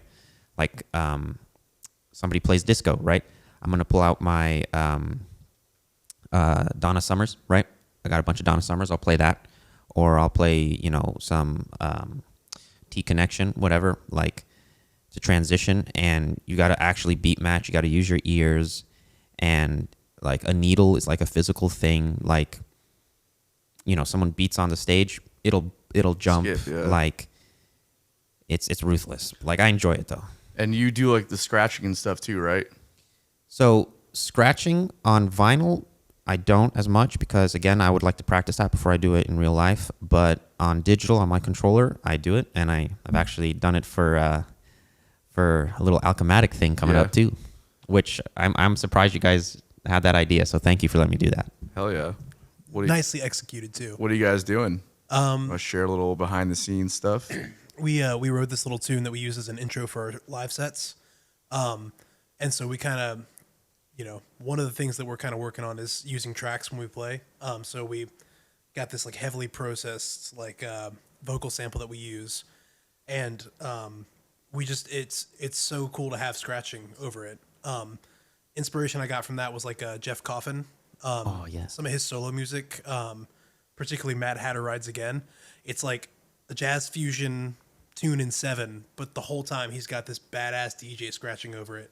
And it's like, man, let's get this funk tune rolling, have some scratching. It's just really reminiscent of like kind of that fusion of like hip hop, funk kind of meeting in the middle. Yeah. And so yeah, when I knew Andre DJs, I was, man, could you scratch on this? And he sent me like 7 or 8 different versions, samples of him just like going to town on it. It was wild. That's it was awesome. Great. Yeah, I know Chelsea's like super into that stuff too. Like she's like really big in. I mean, like she knows a lot about like probably more than I do about like the hip hop stuff as well. That's what she grew up with. So I know she loves having that edition. Based off the snapback as they call it that she wears. Yeah, I'm sure she knows. Yeah, she was like a B girl and did all that stuff. Like she was like heavily involved in the scene in Miami.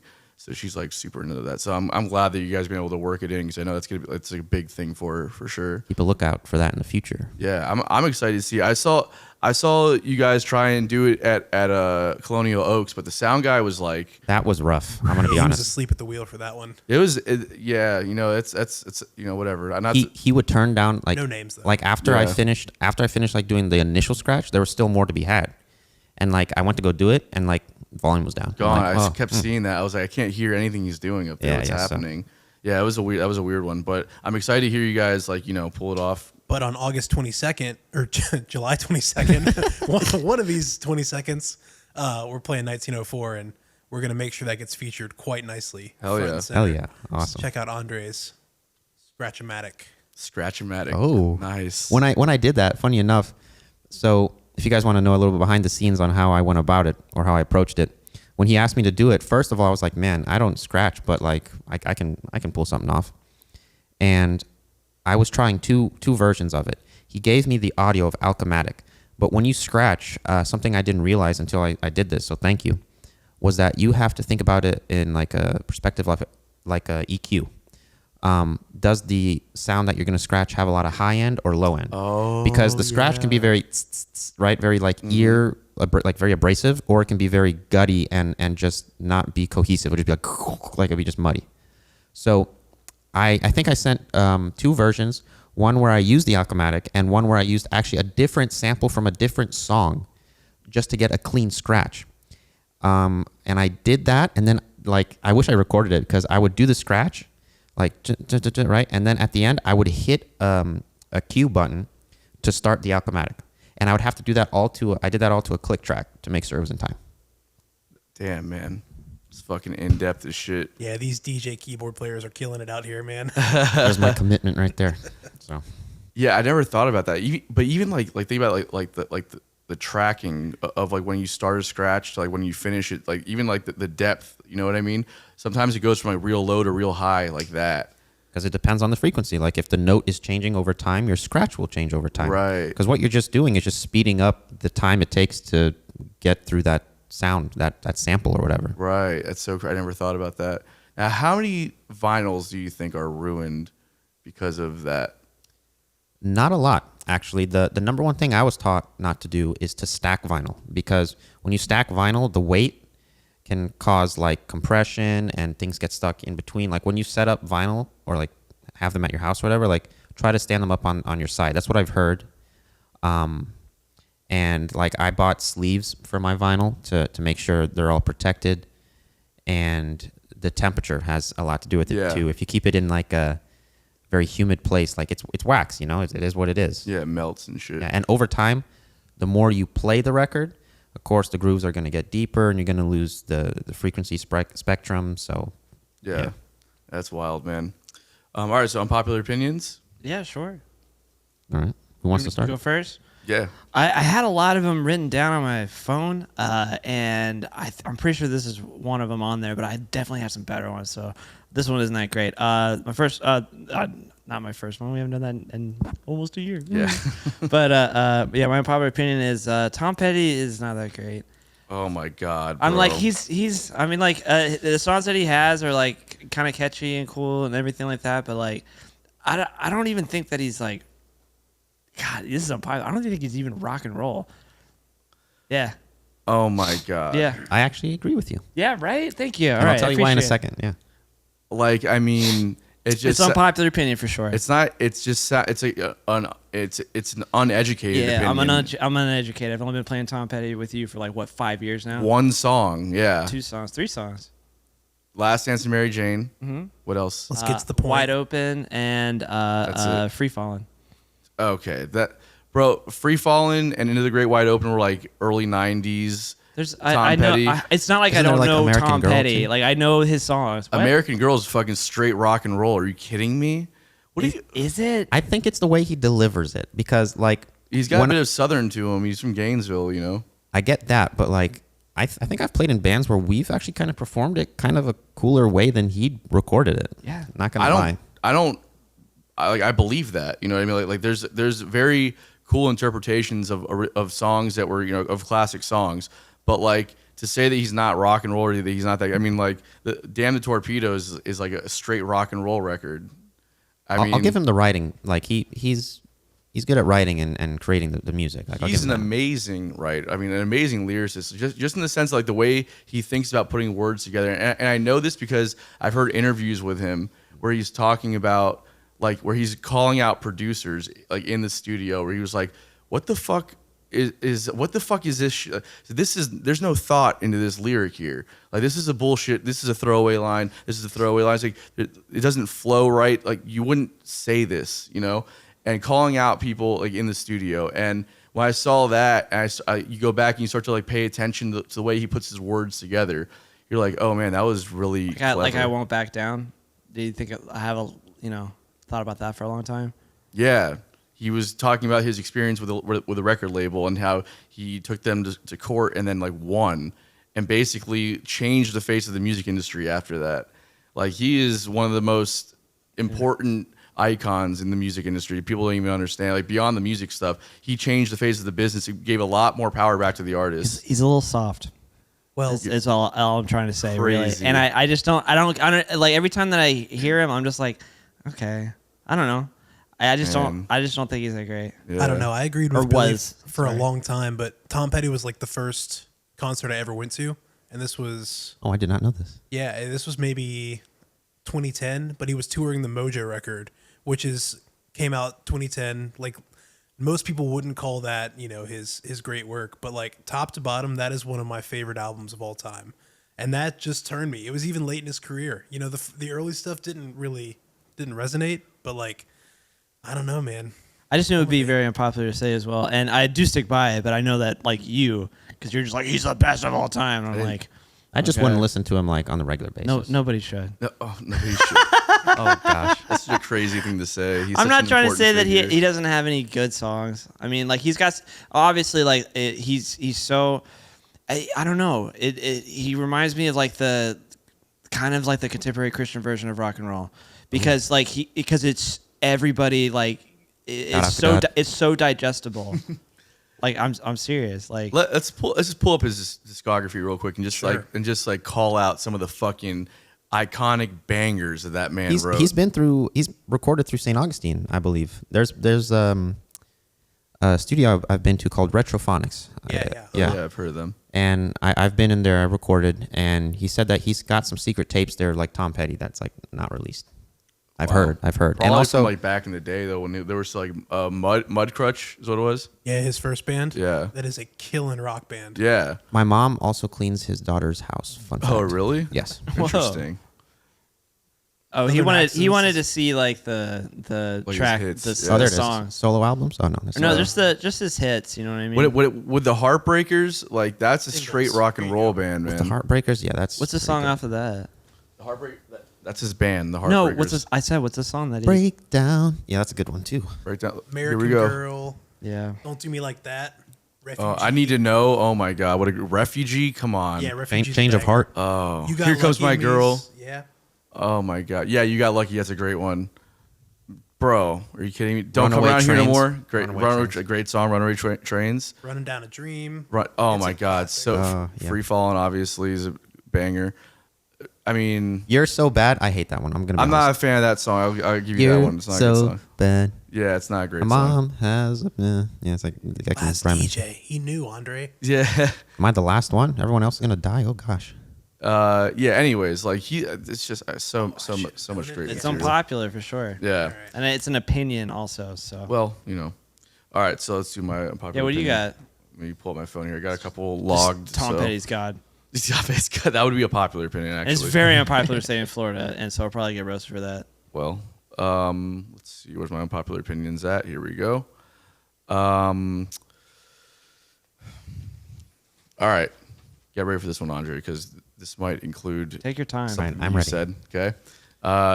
So Latido. people, this is a bit of a long one. People who say I like every style of music except insert genre are closed-minded across the board. Your willingness to shut down an entire genre of music probably manifests itself in various aspects of your life. If you'll shut down an entire genre of music, what else are you unwilling to entertain? That was a real drunk high thought one Yeah, I night. was about to say. Oh, that's a tough one. That's a big one. Yeah, Like it's a a big one. manifesto. The point being that if you say, in my opinion, if you say that You only hear what you want to. not just that, but I think that you're That's from the song. what, You say you only hear what you want to. who's that? I don't know. Okay. Anyways, way to fucking derail me again. So Derail. He almost did that when he was playing on that train. Call we need a back. fucking soundboard back there, bro. So the point overall being that if you're willing to just discard an entire genre of music, right?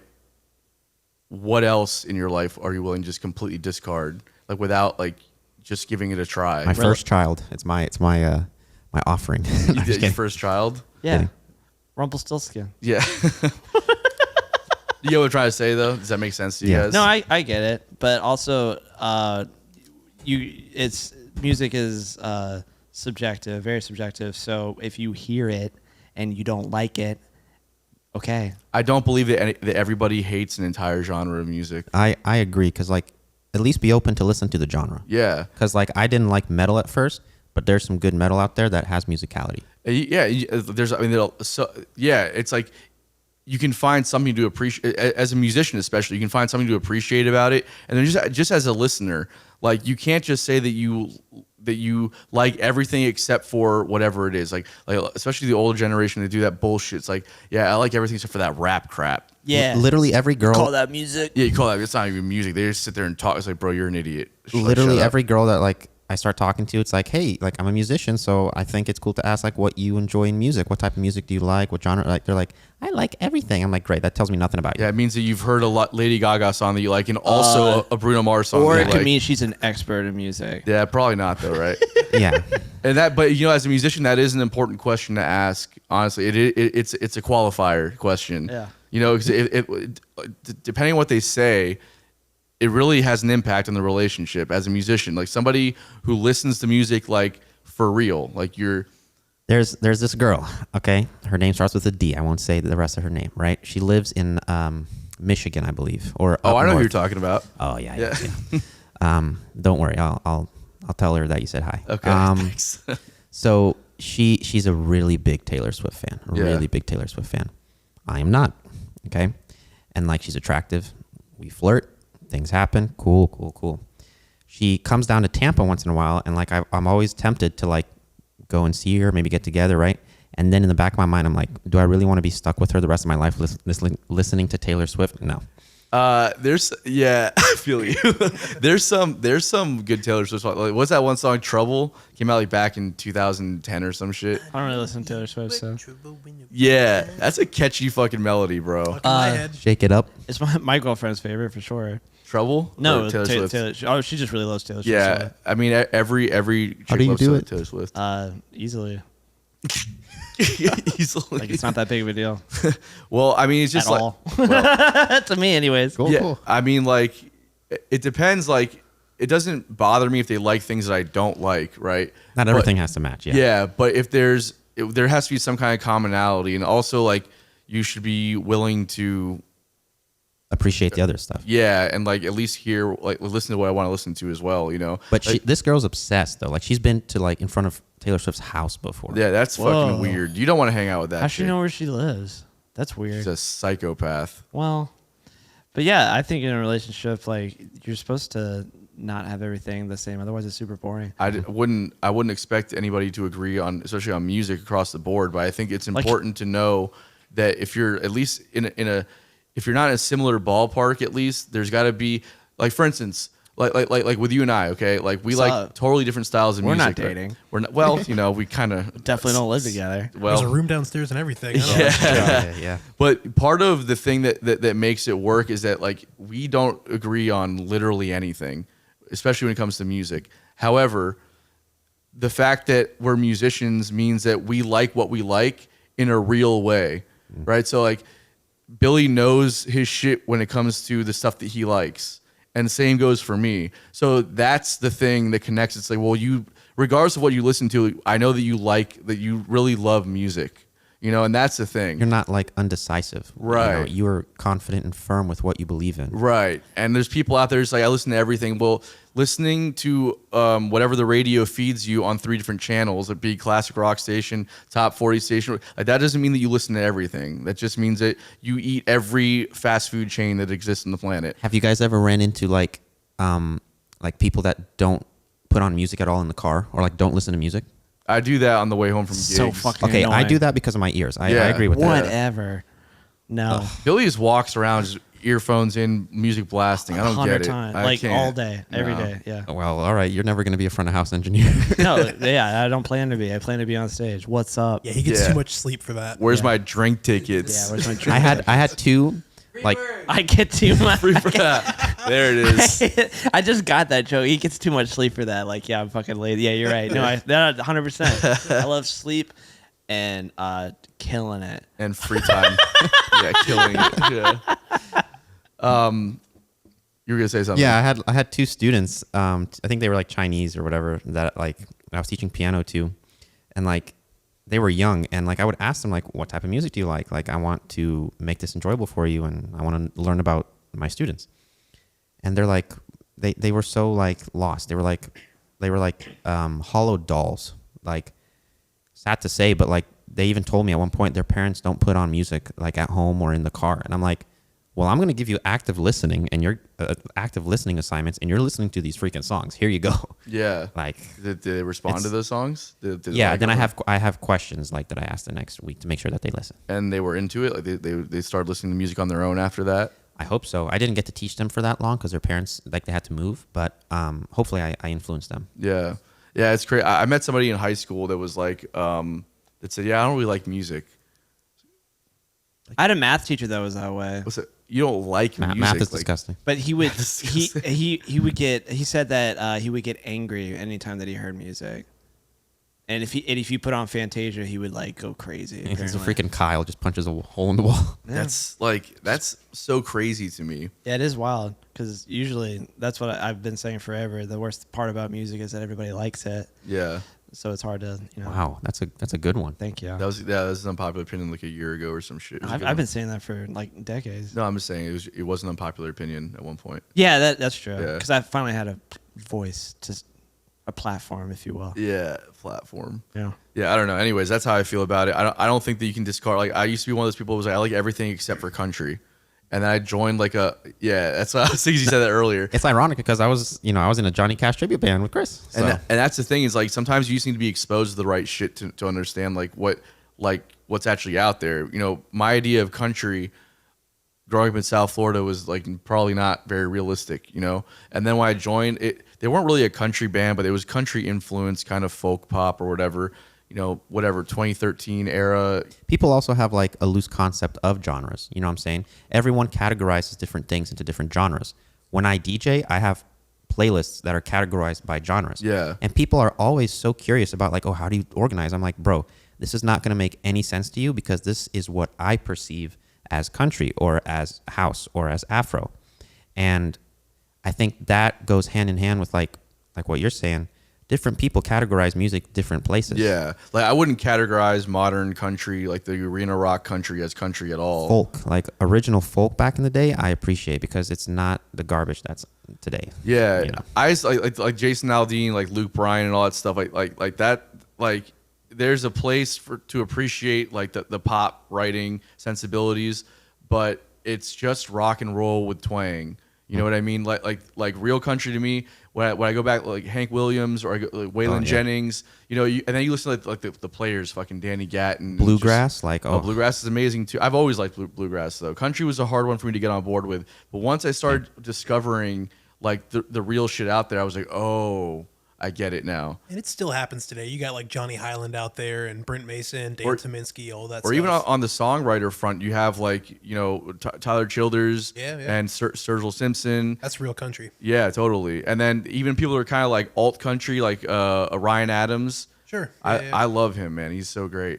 Brian Adams? No, Ryan Adams. No, I'm just messing with you. Yeah. So Anton, I got a question. Is it like a verbiage thing? Like if people approached you like differently, if they phrased it like, I listen to everything, but country's like not really my thing.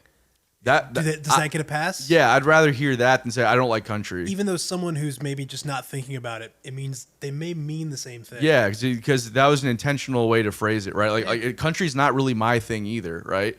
But to say that I dislike the entire genre, I don't put it on just to listen to most of the time. Sometimes I'll catch a mood where I want to hear some like chicken picking, and that's a very specific kind of country as a guitar player that I really appreciate. But to say across the board, like it's not my thing. But at the same time, there are many country songs that I love, like really in my heart, like feel them, and that's the difference. Like there's some that exists in every genre for everybody, I think. And that's like me with screamo. Really? So you really do listen to everything.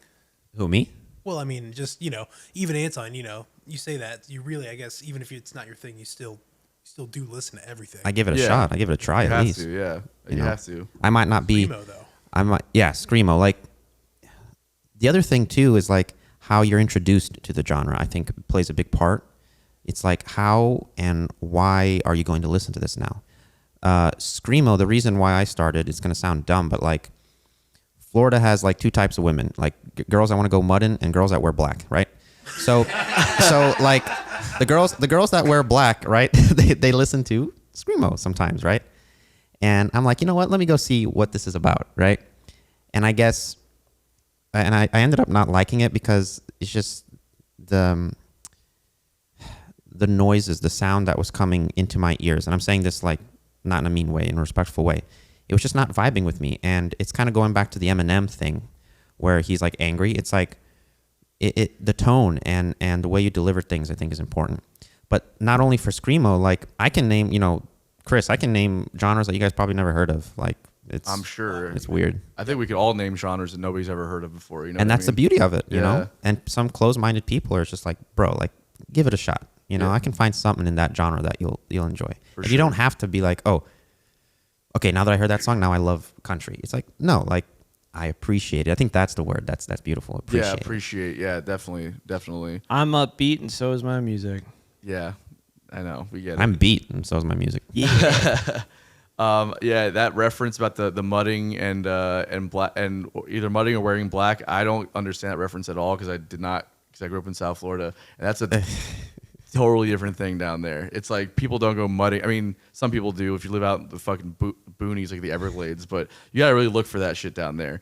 Everything out there is like fucking fancy, like everyone's trying to get on a reality television show with the way they go out, even though there's no opportunity for them there. So it's just like this weird kind of thing. Yeah, we know you're from really South New York. It's fine. Yeah, or North Cuba, however you want to put it. In Portugal, it's funny when I went there the first time and the second time, over there, the way that they view classes is very different. And I'm sure this happens in Europe too and other places.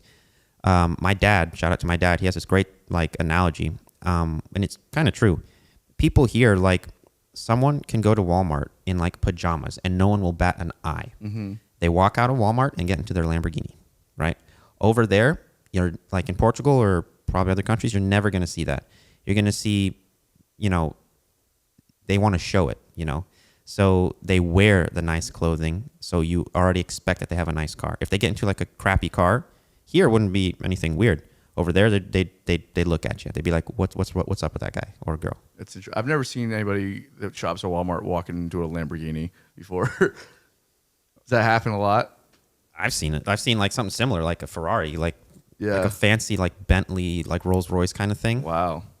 Yeah, down south, everybody is like driving the fucking most shitty car, and then has like the nicest watch in their wrist and like the nicest clothing. Just like dropping $100 a head to get into the club, and then like just getting into their fucking '93 Toyota Tercel that barely runs. You know what I mean? Yeah. It's just like fucking wild.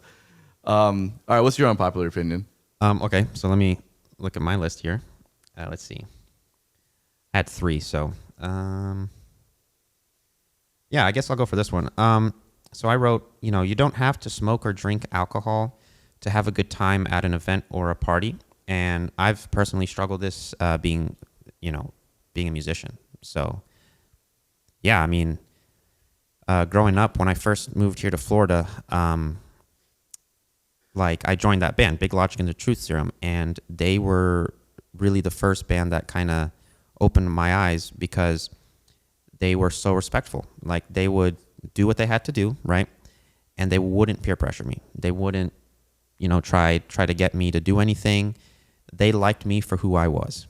And that showed me the light at the end of the tunnel, gave me hope. And that's what I have been searching for in the other people that I play with and work with from then on. So I don't know if you guys had similar experiences. That's the thing, just peer pressure in general. Just like, how old are you? Yeah. Like, why would you do that? It's like, not you even don't want to obvious drink sometimes. tonight. Like, I got work tomorrow. Even if it's like something like that, you're like, oh, pussy. And I'm Yeah. like, okay, yeah, give me obviously I'm going to drink now because Yeah. it's like calling me chicken for Marty McFly. So like, yeah, all right. Yeah, I don't. Guess we're doing shots. I don't get the peer pressure thing either. It's like, and there's that meme going around where it's like alcohol is the only drug that you have to explain why you don't use. Yeah. But weed is also the same way because like I don't really smoke weed. Like I smoke weed at my house when I'm gonna go to sleep, or if I have nothing to do that day, I'll just whatever, just relax. But most of the time I won't smoke weed, and especially not like at a party or out in public. It just makes me very antisocial. It gives me a lot of anxiety. But every time like people are just they gotta like give you shit. No, this is good weed though. Just try this one. It's like, bro, I don't want to smoke right now. And if you don't, and drinking is the same way. It's like if you, I got people that like get weird about people who don't drink. That shit's like lame as fuck. For me, like it's not obvious when they do it. Like you might not notice it at first, but like, bro, I can tell you're putting me to the side just because you think I can't have a good time because I don't drink or smoke. Right. And it's like, I bet I can freaking out-hype all of you guys. Like, I'm a freaking DJ, for God's sake. Like, let's go. Like, it's, and it's not only, like you said, it's not only with alcohol, with drugs and stuff like that, but you know, peer pressure all over the place. Like we like let somebody do their own thing and like, you know, don't judge them. That's the thing. Like, I'm not perfect either. I have to get better at not judging people either. You know, I don't judge people for smoking or drinking.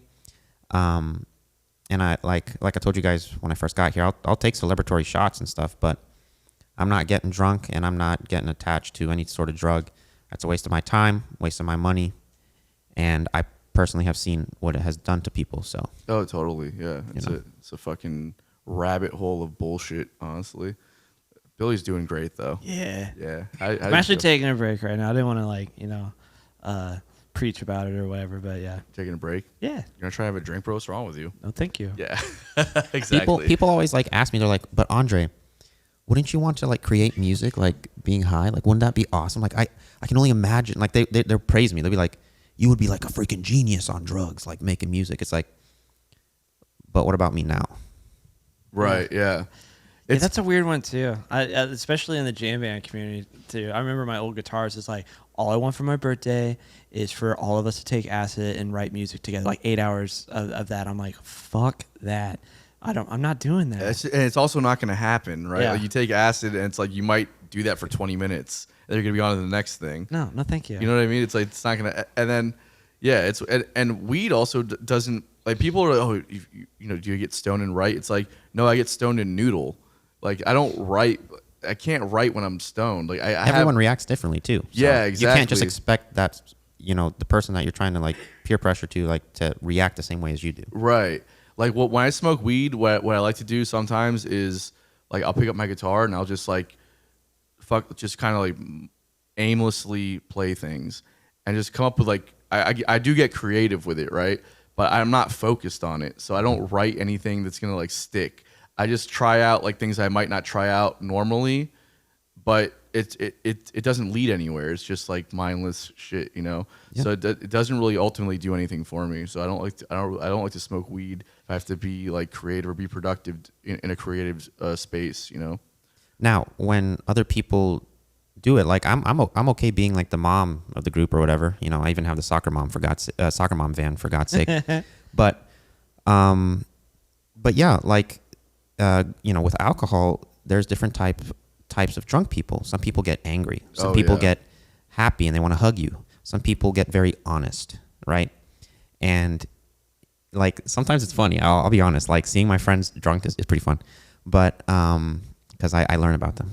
Yeah, I'm watching you. Where's the camera? I don't even know which angle it is, but I'm watching. Where's my camera? It's one of those. But yeah, you know, it's just you know, boys and girls, you know, coming from me and from Dare, right? Use your drugs and alcohol in a smart way. Yeah. Just think twice. Maybe try to avoid blow at all costs. You know. Yeah, just don't drive. Yeah, there you go. Yeah. Or don't operate machinery. If you're gonna get drunk and drive, just do a couple lines beforehand. There we go. Have you guys ever done like a gig where someone was like on drugs and alcohol and it went really bad? Yeah. Yep. 100%.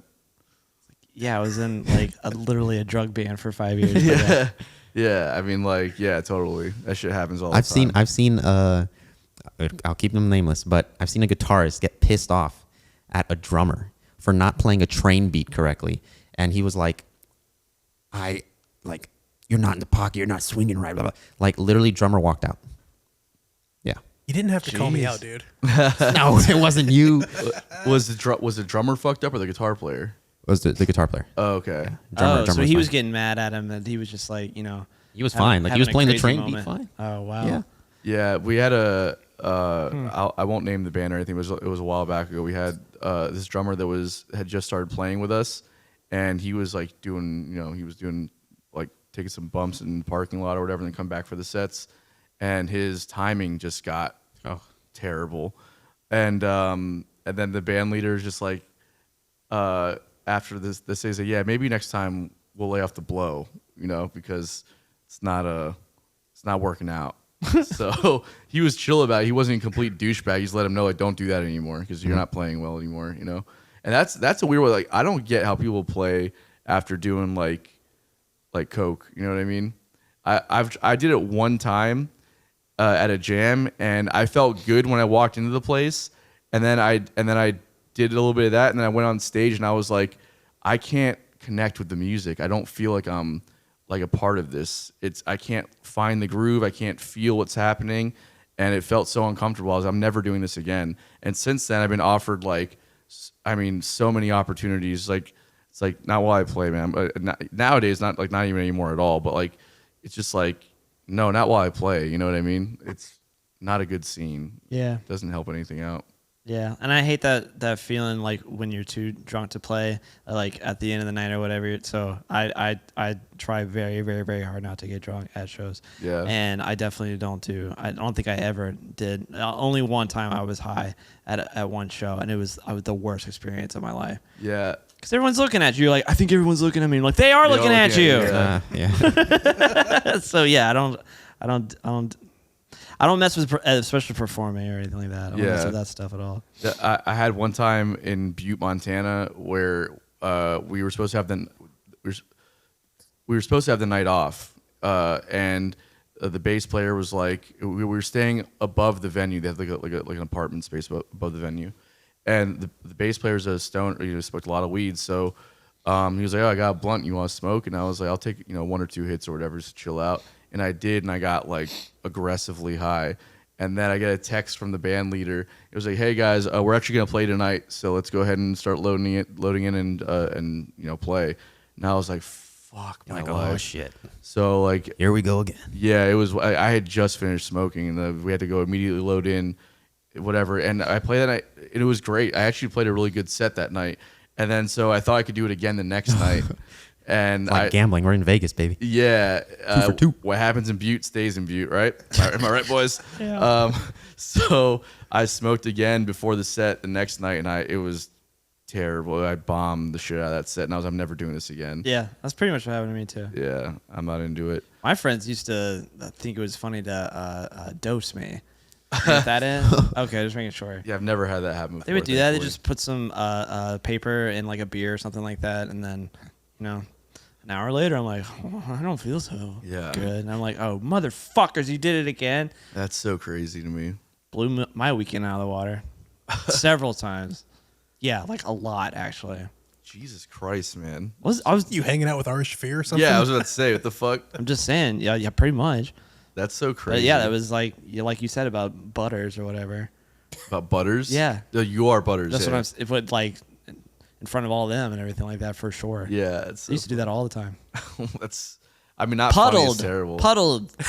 Puddled? Yeah. Puddle a bill. Jesus Christ, man. Oh, whatever. Sorry that happened. That's No, it was a good experience. Oh, okay. Never had a bad time. Yeah. He learned from it. Yeah.